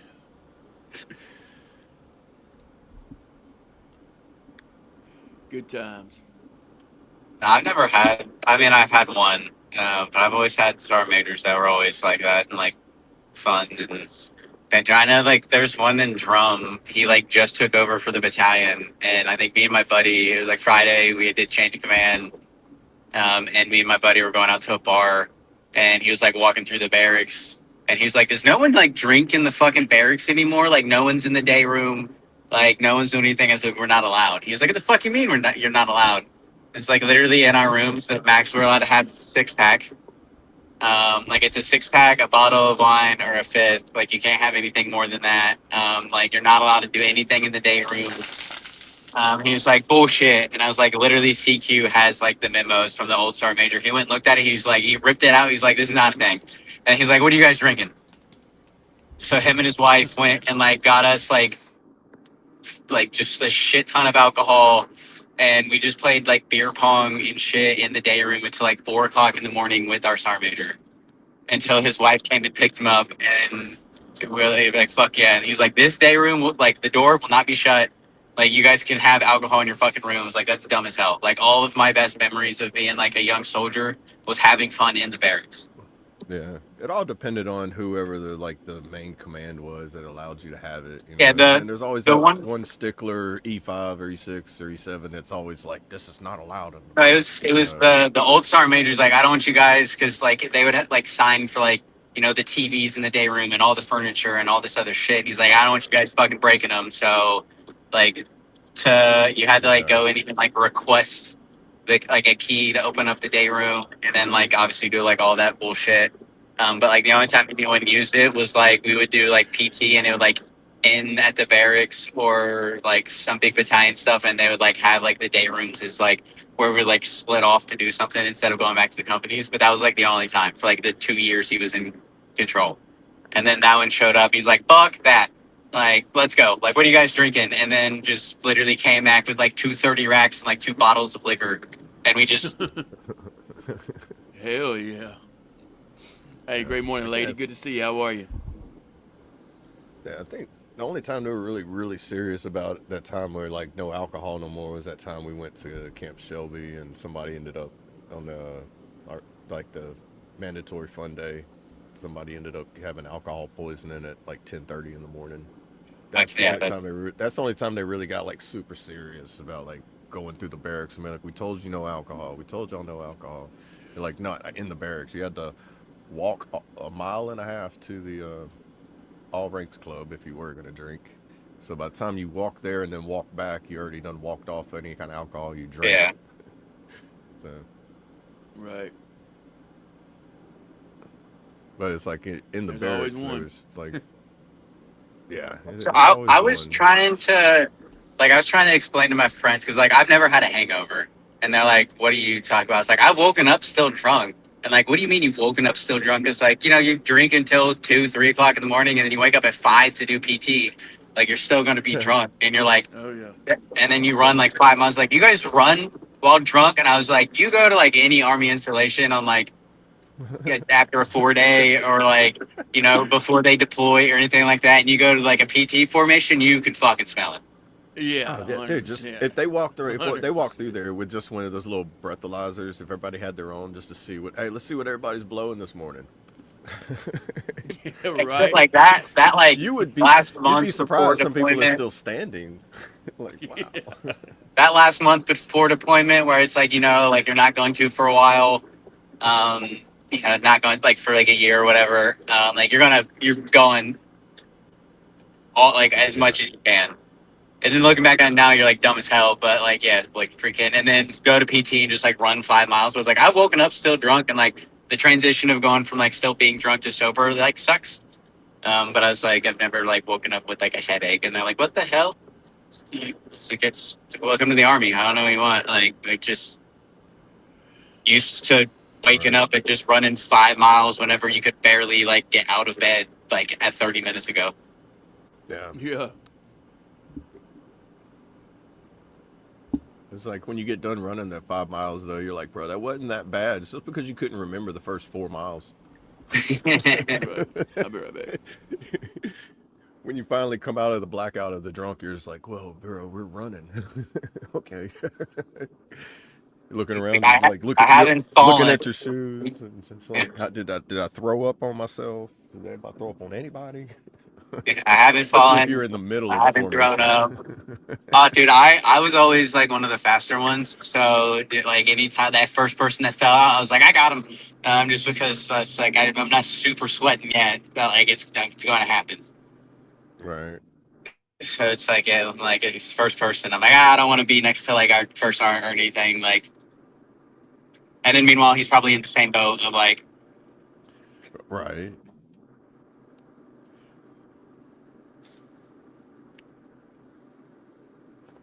and then I come to recruiting and like we're supposed to do PT or something like that, and for like our like company training, and our first sergeant be like, yeah, we're not doing that. I found out I made the MQ list, so me and my wife got drunk as shit last night. So we're not really doing training today. It's so National Guard. So we're gonna do PT once a month. Once a month, we're gonna go outside. We're gonna do a 1.5 mile jog, and we're gonna do the 22 push-ups, 22 sit-ups. Just do what you can. Do what you can.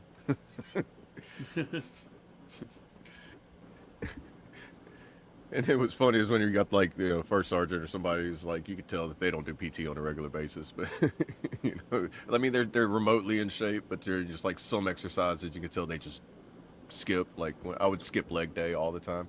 Like I hate leg day. Right. And but my thing was always like pull-ups, push-ups, sit-ups, and my leg day was just run. That was my leg day. Like if I'm gonna do anything for my legs, it was run.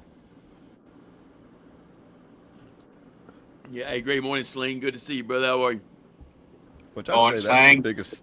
the biggest exercise out of all of them that I've done that I had to do or was able to do. Running is the one that I miss the most. You miss running?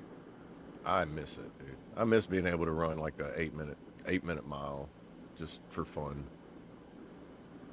Just get out there and just jog. I would do jogging like even before I got in the military. I'd go jog like 7 miles every other day. I'd do a bike. I'd ride Yes, like 12, 15 miles on a bike for every day in between.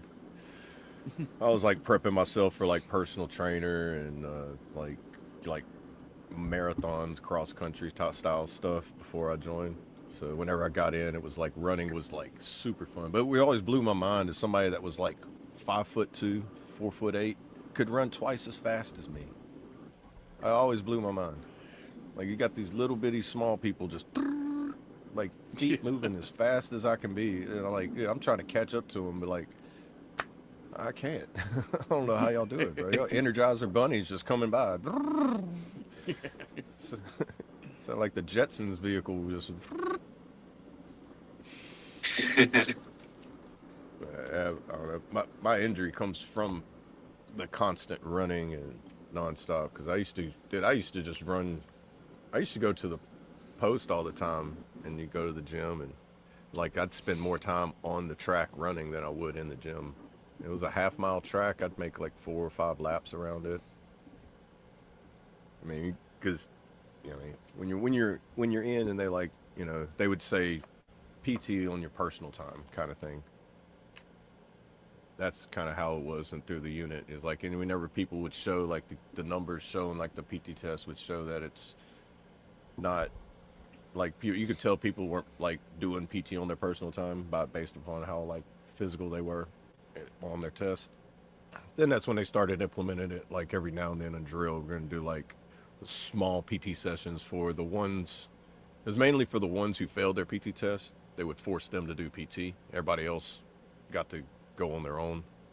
Right. Yeah. Kind of like a force, like put them through fat camp, I guess. It was like they were trying to instill a fat camp type of thing and then trying to motivate them to like do this outside of drill because doing it just this one weekend a month isn't going to get you where you need to be. Right.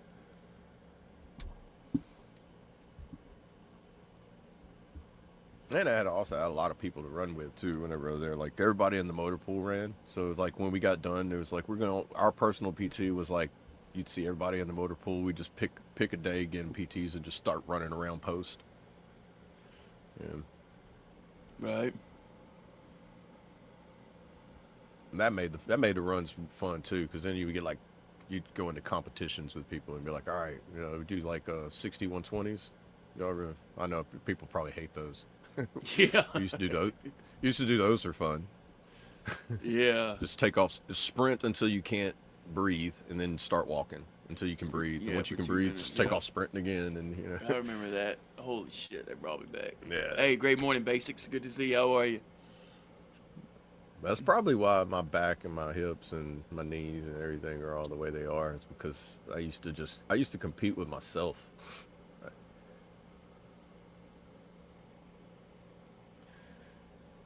I used to love getting on the track whenever there was like a bunch of people on there and to see how many people I can pass up.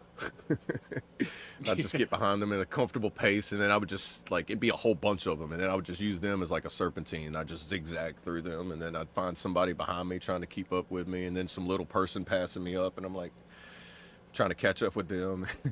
Next thing you know, we all can't breathe, and I'm just sitting there just like, I'm going home now. All right, you guys got me now? Yeah, we got you. Okay, sorry, got another bad area, just going down a mountain. Oh, you're good. I was You reliving good, my bro? abilities to run back then, man. Yeah.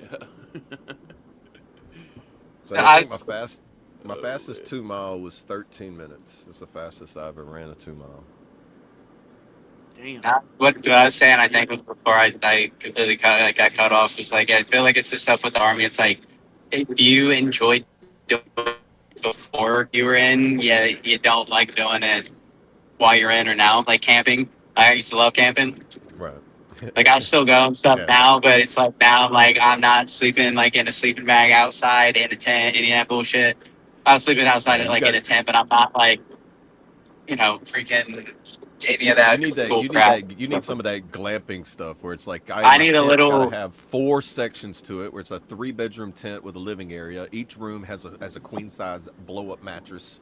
Yeah, it's not even like that extent, but it's like when I get like there better be fire, all right? Because now that's not camping if there's no fire. Not just like going out, just sitting in the woods, being like, ooh, like no.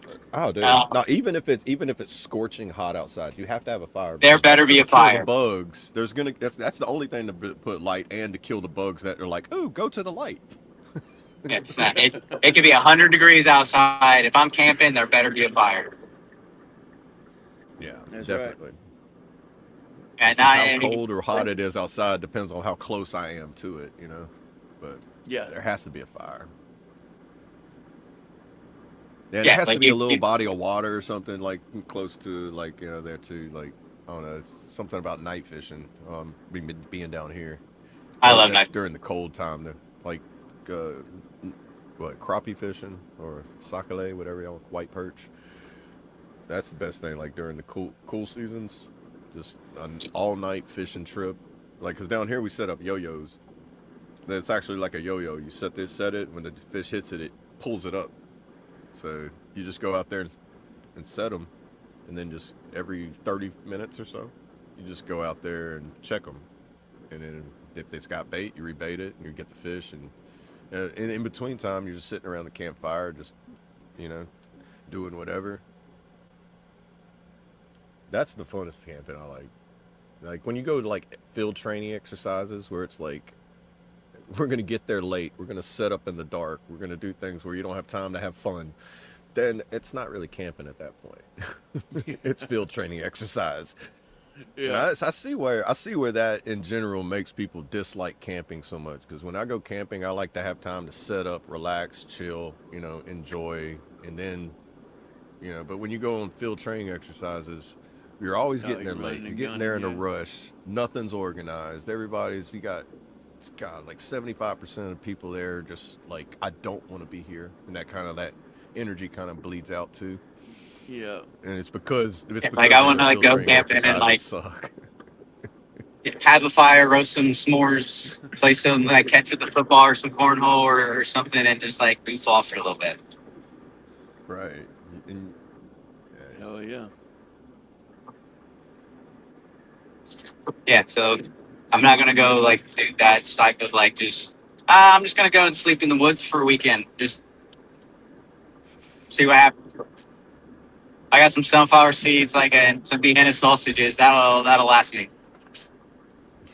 There you go. now, see, that's some stuff that I want to do as far as like they're called like survival challenges when you do it that way. It's like I'm going to bring only 10 items with me. I got 1 bag of Nope. dry food, and then I've got a fishing pole and a knife, and I'm gonna catch and cook the rest of the time. But I'm going to be gone for 5 days. That's to me. See that for me, that's exciting. I like doing stuff like that. You can do that all you want. I'll be doing it. Oh, most people I'll that be do rooting. that, like I watch, they I'll, they only have like I'll them and like maybe one other person.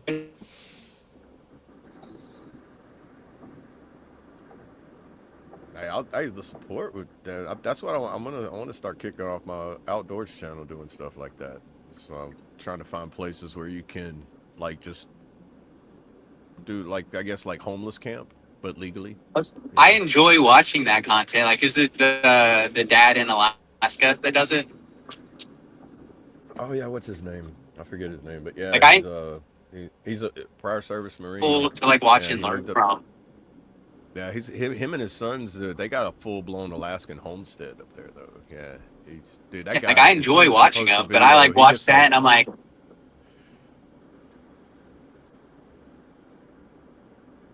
you watch it. What? My bad. no, it's like I enjoy watching it. And I was like, it's so good to know, but I'm like, I'm glad you're doing it, not me. Like, I'll save the video in case I ever need to, and like, I'm glad I learned from it. But I'm like, I never want to go out and like, oh, let me Right. just go and dig an igloo and stuff, while my feet are completely freezing off, and Yeah, I I imagine forgot my some of that's extra thoughts. because he adds that extremity to it, just because I think that pulls the views in, because Oh, that's yeah, what's it's so the entertaining too, content watching creation somebody do aspect that. of it. Yeah. But he's still doing it in the manner of like, it's possible. These are helpful. It's it's a means of survival, and it shows the ability of what a human's capable of too. Yeah, Right. like I enjoy watching them. Like I think it's still cool that like someone is making the content, like putting it out there because it is going to be like someone's going to need it at some point. I just hope I never needed it because I don't want to do that shit again. Right. And so it's like I'll watch, I'll root you on. Heck yeah, like, but don't invite me to come out with you one time because I'll be like off on the side, like a half mile away. I'll have like my tent and fire, and like I'll bring like everything with me. You can go out with your 10 items and be like, let's do this. And I'm like, eating like fried steak or some shit like that. Well, I also like watching the ones too where the people go just for like the relaxing float rides, or like they're not even trying to catch to keep, they're catching it and letting it go.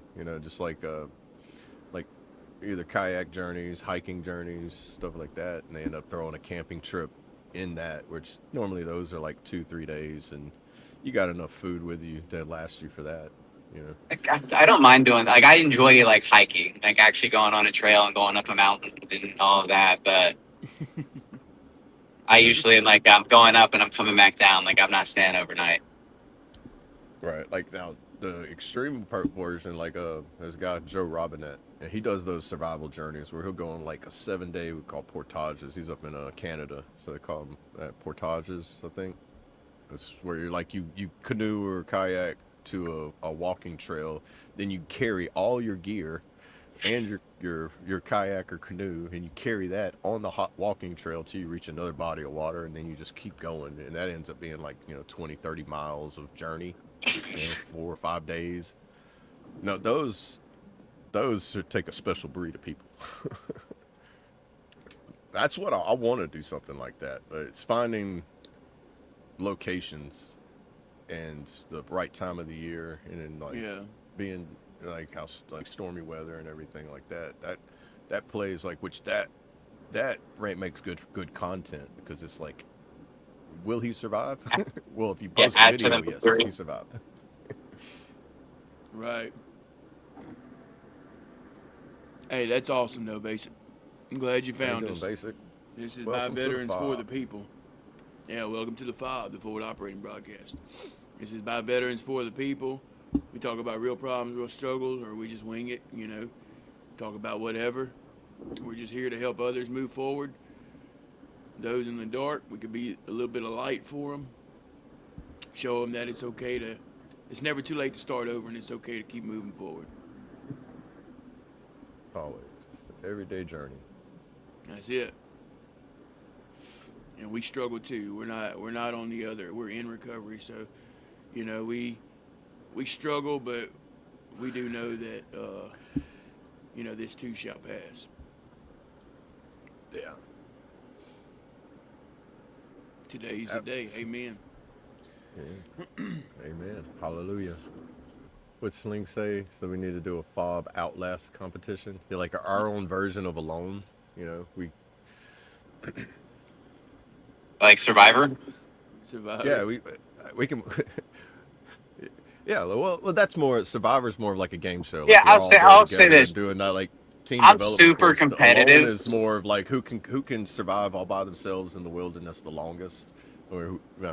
Alone does it like till the last person, and then we could do it something like who can last the so many days or whatever. Like I feel like if it was Make like it a that, I game think show like I'm style, super competitive. Like I wouldn't quit. Now, so you could do it based on like 2 or 3 days. You have this many days, only these items. This, you can, but your base camp that you build, who can make it? Who can make the best base camp in X amount of time? On what you have around you, and you have only the tools that you have. You can have like whatever it is, 10, 15 or whatever. 10 items. You can do a good bit for a while with just 10 items. If you pick the items correctly. Right. We'll just call it Forest Operating Base. But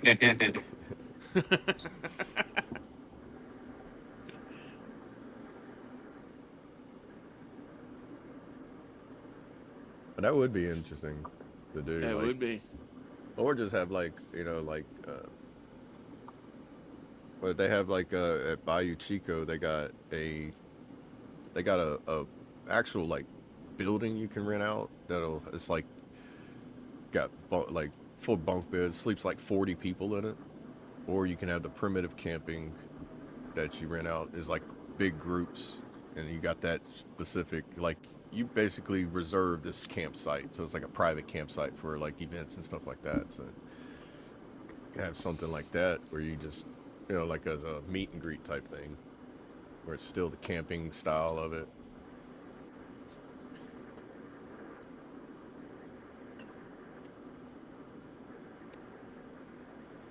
It's got to be a Louisiana thing because I don't know.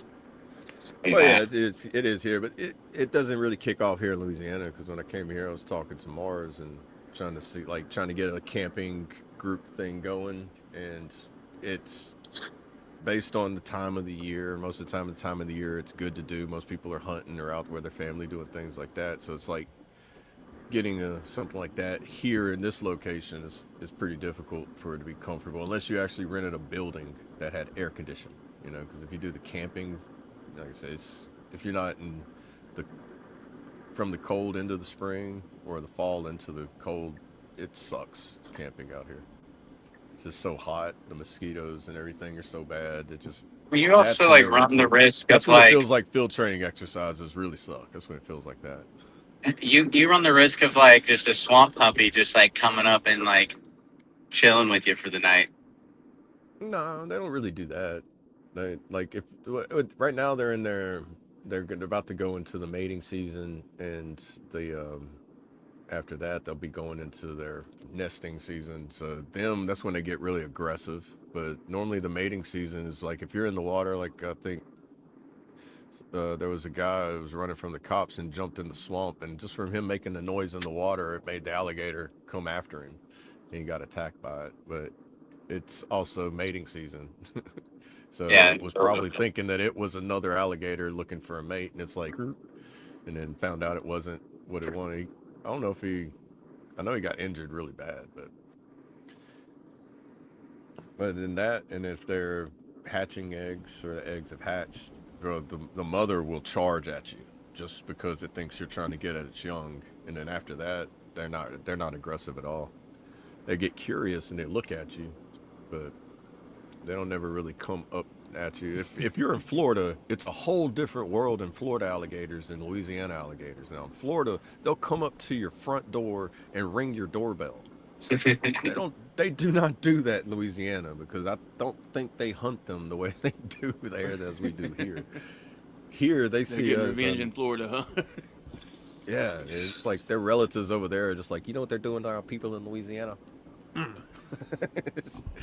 Like Ring doorbells showing the alligator and looking at it, just like, let me in. Like, Oh man! I Hey, if think you haven't down already, go further ahead and get your south. boats in, guys. Oh, what's the songs? Waters Run Deep by Double A and Ride by Colt Montgomery. Which one you want? I'll take Oh, actually, Ride. we're at a 500. two-way tie right now. Yeah, if I say I'll take Ride for 200, Alex. Well, the alligators in the very like south of I-10. That's where a majority of alligators are down there, and down there people live pretty much in the swamp, like on the water. And then there, having an alligator at your front doorstep's not uncommon, or like in your front yard or something like that. I mean, you'll find alligators in South Louisiana where they've been run over by a semi truck or a big truck or something. They're just belly up like roadkill, like a big 6-7 foot long alligator that just got run over and died on the side of the road. And you can't move it, you can't do nothing with it, because that's a big hefty fine if you go out there and just even touch it.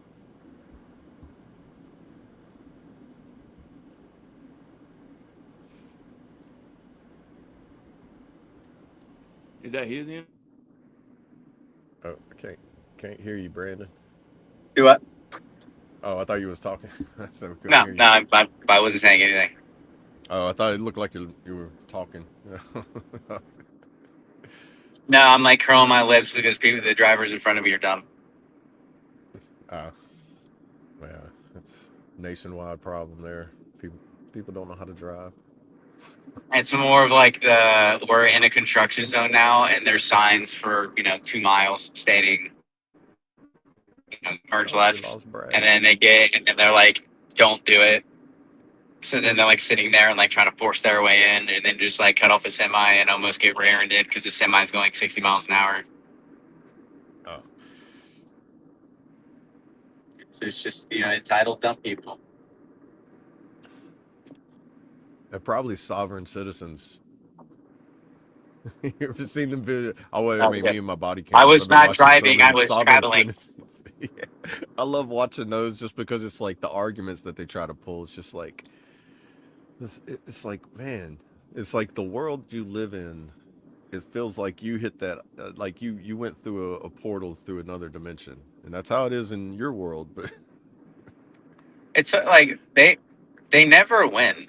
Like why do they? I don't get why they even do it. I was not driving, I was traveling. Like, you say you travel in your car, you say you drive your car.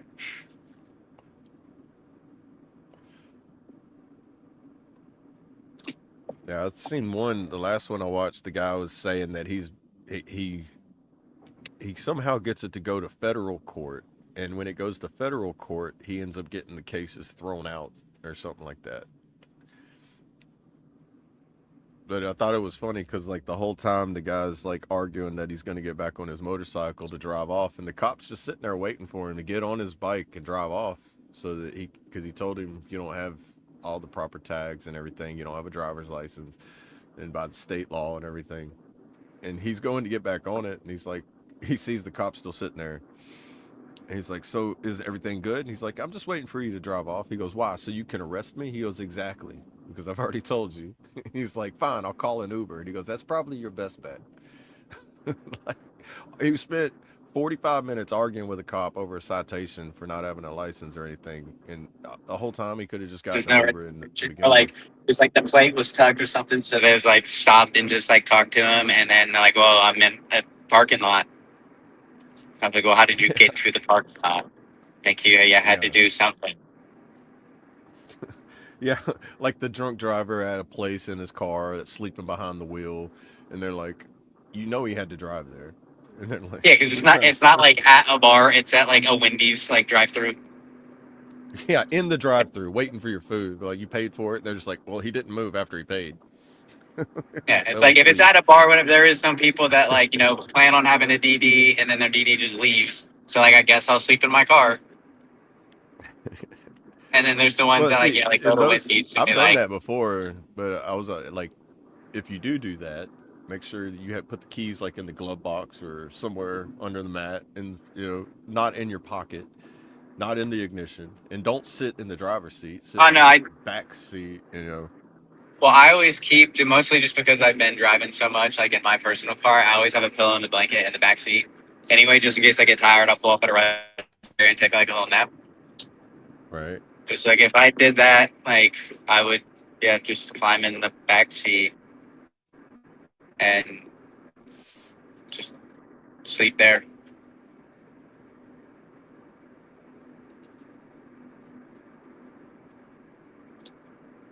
You got us, Brad? You good? I see him there. I don't hear him yet.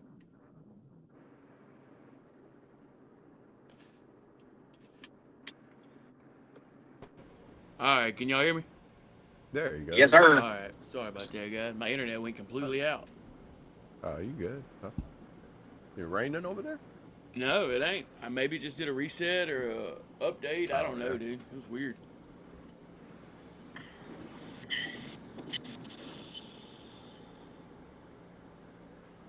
Yeah, it's all good.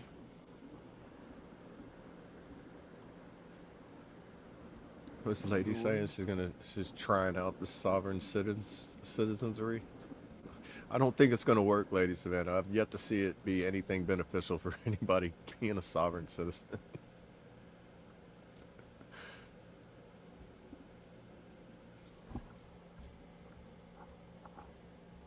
I know here it's not gonna work in this state.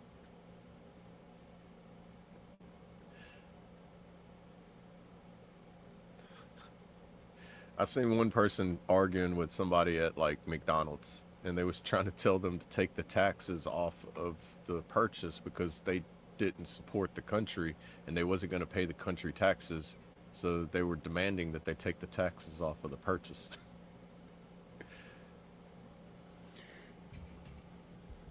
I thought that was pretty hilarious because they was asking them something about like, can you remove the taxes? And they said, if you have a tax exempt card, I can.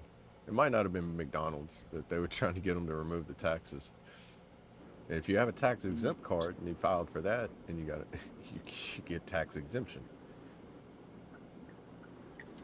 The heck? I mean, that's mostly for people like if you're a farmer, you own a business or something like that. You know, if you work for the government, things that you purchase for your job, you're tax exempt. Kind of Yeah, thing. but you file it on when you do your taxes, not like, can you remove the tax? Right. Well, if you got a tax exempt card, you can get one as I think I know a couple 100% veterans that have a tax exempt card where they're tax exempt up to X amount of dollars on things they get, anywhere you get like car parts, hardware stores, stuff like that, get tax exempt off of that. I don't know how you get it, but I know my buddy got his through the VA, which somehow he was also getting his entire family tied into the VA benefits. His son, his wife, her daughter, they're all connected to it as well. But he took him. He was kind of like how Trace was doing his paper war that he had to do. It took him 10 years of battling to get it. So Hard pass. Yeah. I mean, it was also probably tied into part of the battle of like, after you get your 100% and you get this benefit, then you got to prove this for that benefit. It's like more reasons to open up your case to either do whatever. But I know that is possible. But he was able to use it on a lot of places. But I think his was up to $15,000 of stuff that he would purchase would be tax exempt. But he also had a business somewhat of a business. Like he did like side work where he was what do they call them? Escorts on like the people that drive like oversized loads and drive long distances, and they have an escort driver in front behind. He does that. So he's got an LLC and stuff like that. I don't know if it's tied into the VR&E and everything, because I've been seeing stuff that's been changing with that. I watched something recently. It was like explaining what a VR&E appointment is and like what's entailed with all that.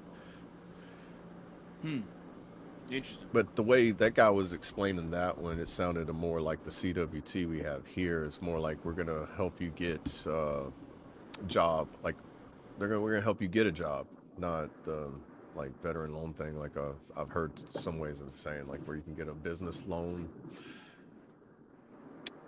It made it sound more of like we're gonna help you with housing, employment, and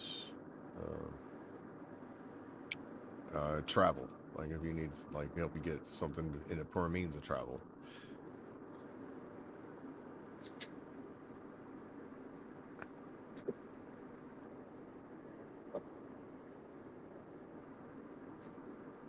Which the VR and E is still something new to me, like what all the requirements and everything are for that.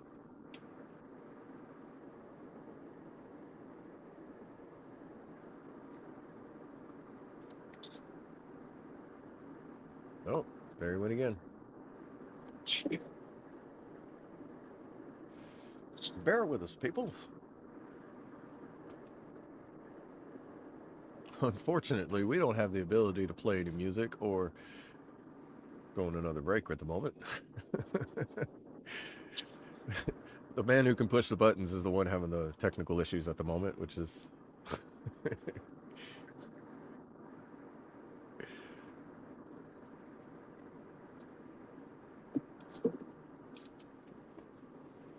Am I there yet? What is that? Am I Are there you yet? there yet? Oh, yeah, I was just about to ask you, how long of a drive do you have? I have 58 minutes. Okay. Oh, sorry, you only had a couple-hour drive. Not even, you're not. Yeah, usually, 58. yeah, which was just Yeah. like just going down the road compared to what you're used to over the past month. All right. Yeah, it's been long. But good old doctor's appointment. All right, guys. We'll give you a few more moments on that on your vote. Get your votes in. 1 or 2 in the chat.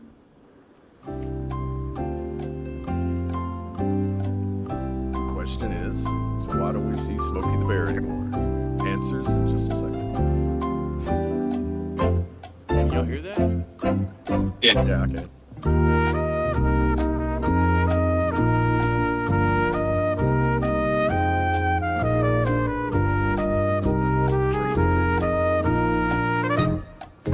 Three. There we go. Internet's all messed up, dude. I don't know what's going on.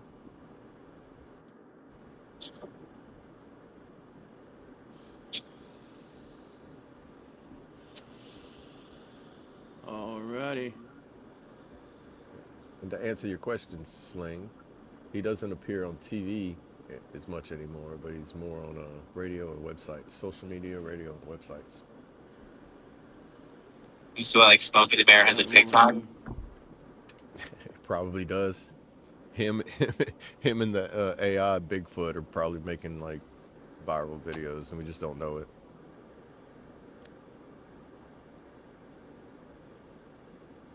I hear him on the radio all the time because there's some actor that is a comedian actor that does his voice now, and I'm like, I know that voice, and he's doing Smokey the Bear, and I'm like.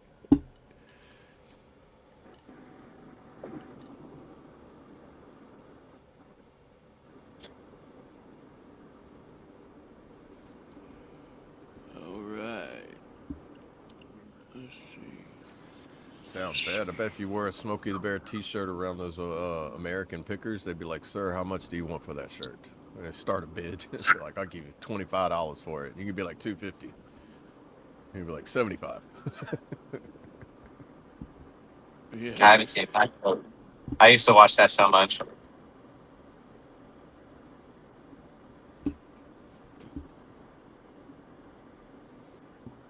I love watching shows that are like that, where it's like even though they're still scripted, but they're scripted, but they're still as raw as you can get it. This Raw was still like doing like obviously like the entertainment stuff that they try to get. Right, but they're actually doing like the really finding like remote places with people that like they go to and stuff like that. They kind of like, you know, script the interaction, I imagine, to a bit.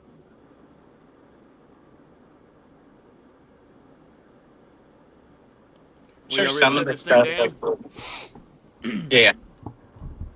No, go ahead though. No, no, it's like I'm sure some of the stuff, it's like the like when they actually get to the place and like going through and looking at stuff is like part of it's not, but like who they like pick and like the little phone calls and like while they're in the truck and all that other stuff, absolutely. Like, they've been driving to that place for the past 7 hours, and then it's like, oh, I got someone else. It's like you're outside their driveway. Yeah, Like that's definitely probably a little scripted. right.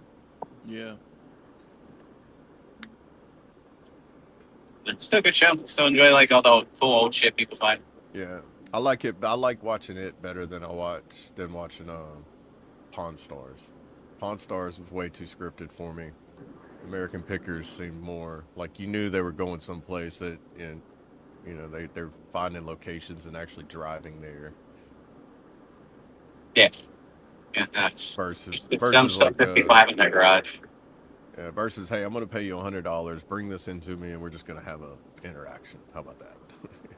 That's what I feel like a Right. lot of Pawn Stars was. Like we already have this in here. We just need some footage, which nothing wrong with that. I mean, it exposes the item that you have, and the interesting things that's inside the shop. But it's like a lot of things. You got to create some kind of flair to it in order for it to be entertaining. Mm-hmm. That's correct. All right, guys. Well, we got over 2 hours today. Really good show. Thank y'all for being here. Y'all can join us after the show in Discord for Stretching with the Crew for 22. I'll lead y'all on a quick little stretch routine, followed by a blood pumper to get your day started. Nothing too strenuous. And real quick, if you haven't already, go ahead and smash that like button or like that smash button. We appreciate all the love and support over here on the F.O.B, the Forward Operating Broadcast, where we regroup, resupply, and recalibrate right here for those in the dark. Every Monday through Friday, 8 a.m. Central, 9 a.m. Eastern, to better equip you to continue your mission, or Charlie Mike.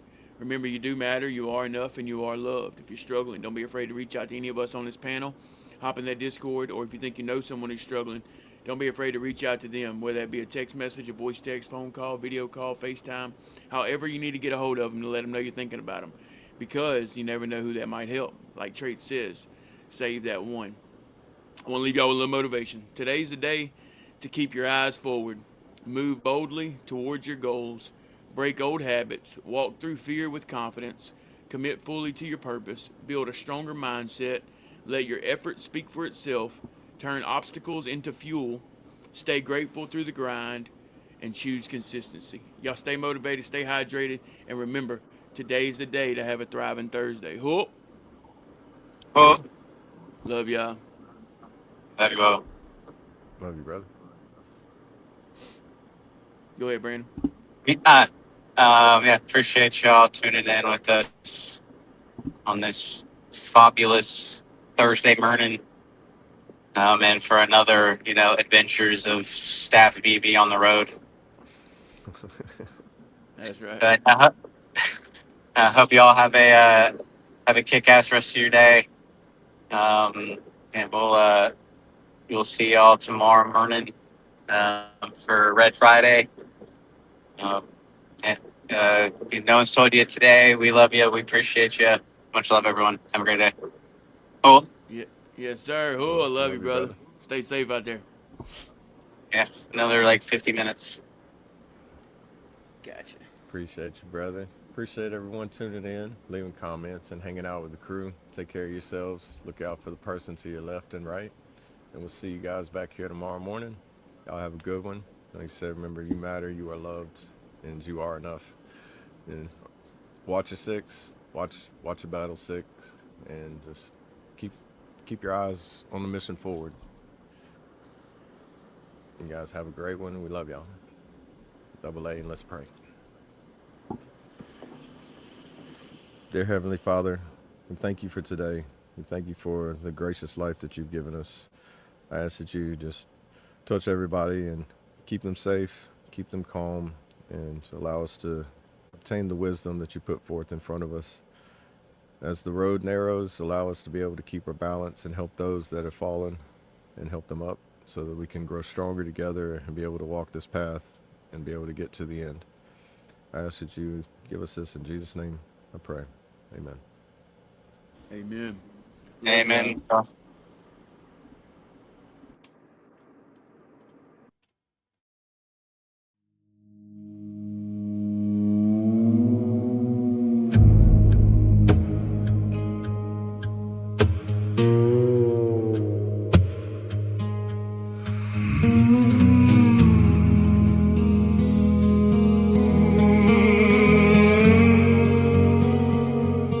There is so much I think, and so much I still don't know. Although I speak on things that only hope and God can show. I despise how I learned all those conspiracies, all these mysteries, leading to the many nights missing sleep as I'd sneak through the unknown. This wakes me up in between the dreams that I believe to be things I'm seeing while awake. These waters run deep with so many reasons why we should keep our faith. Yeah, the surface is calm but with a strong undertow, guarding all the secrets that never unfold, sinking down slow with the weight of the lost, looking for signs as we're caught in the fog. The dark and the daylight don't feel the same when black water dreams call out your name.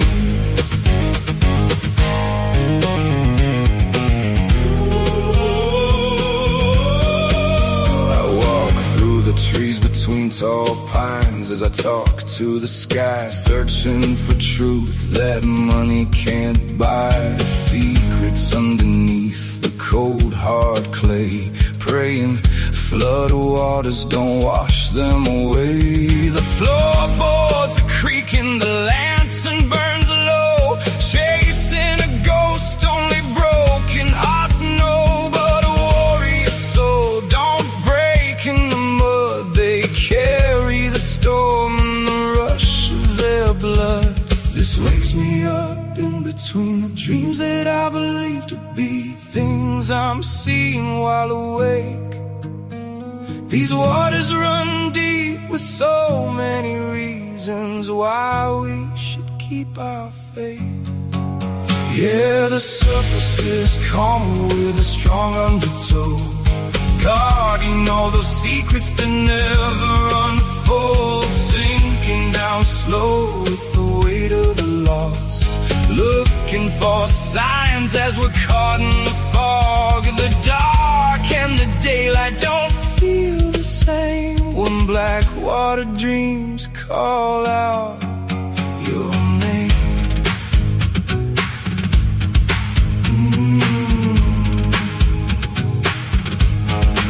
So now the fog rolls in,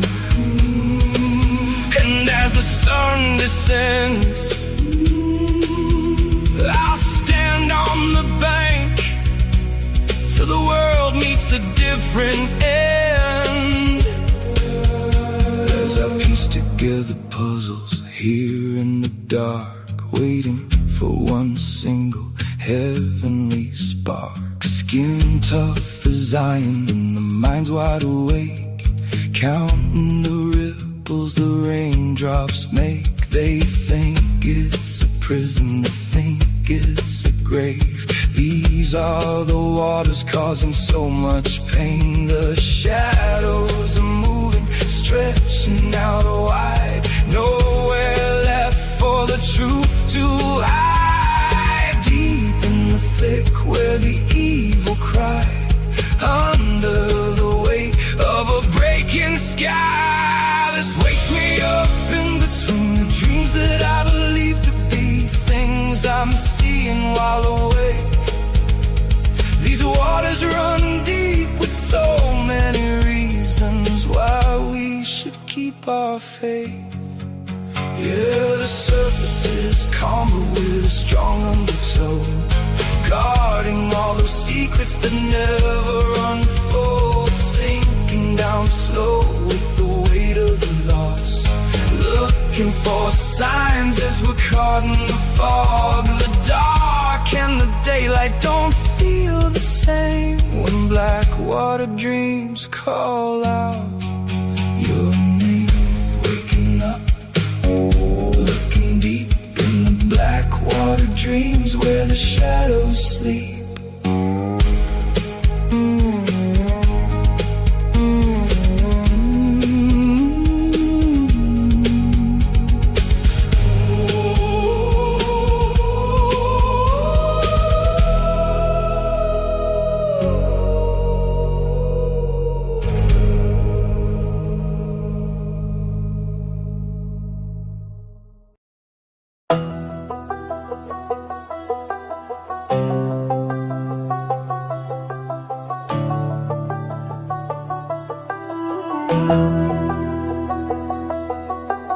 I ain't the kind they write love songs for. Got a heart full of scars behind a locked up door. Whiskey on my breath, gun all on my jeans. I ain't looking for a savior, just some kind of peace.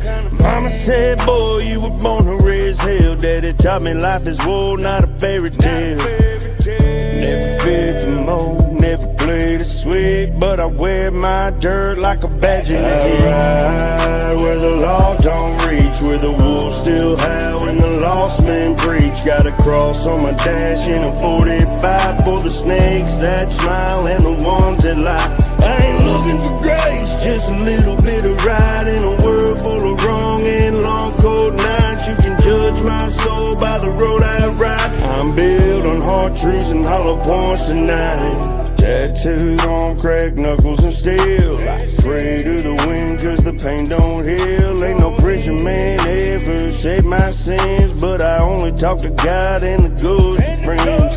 Burn some bridges just to light my path. Never asked for much, but a shot in a laugh. I've been broke, bent, nearly buried deep, but the devil's been trying and I still don't sleep. I ride where the law don't reach, where the wolves still howl and the lost men preach. Got a cross on my dash and a 45 for the snakes that smile and the ones that lie.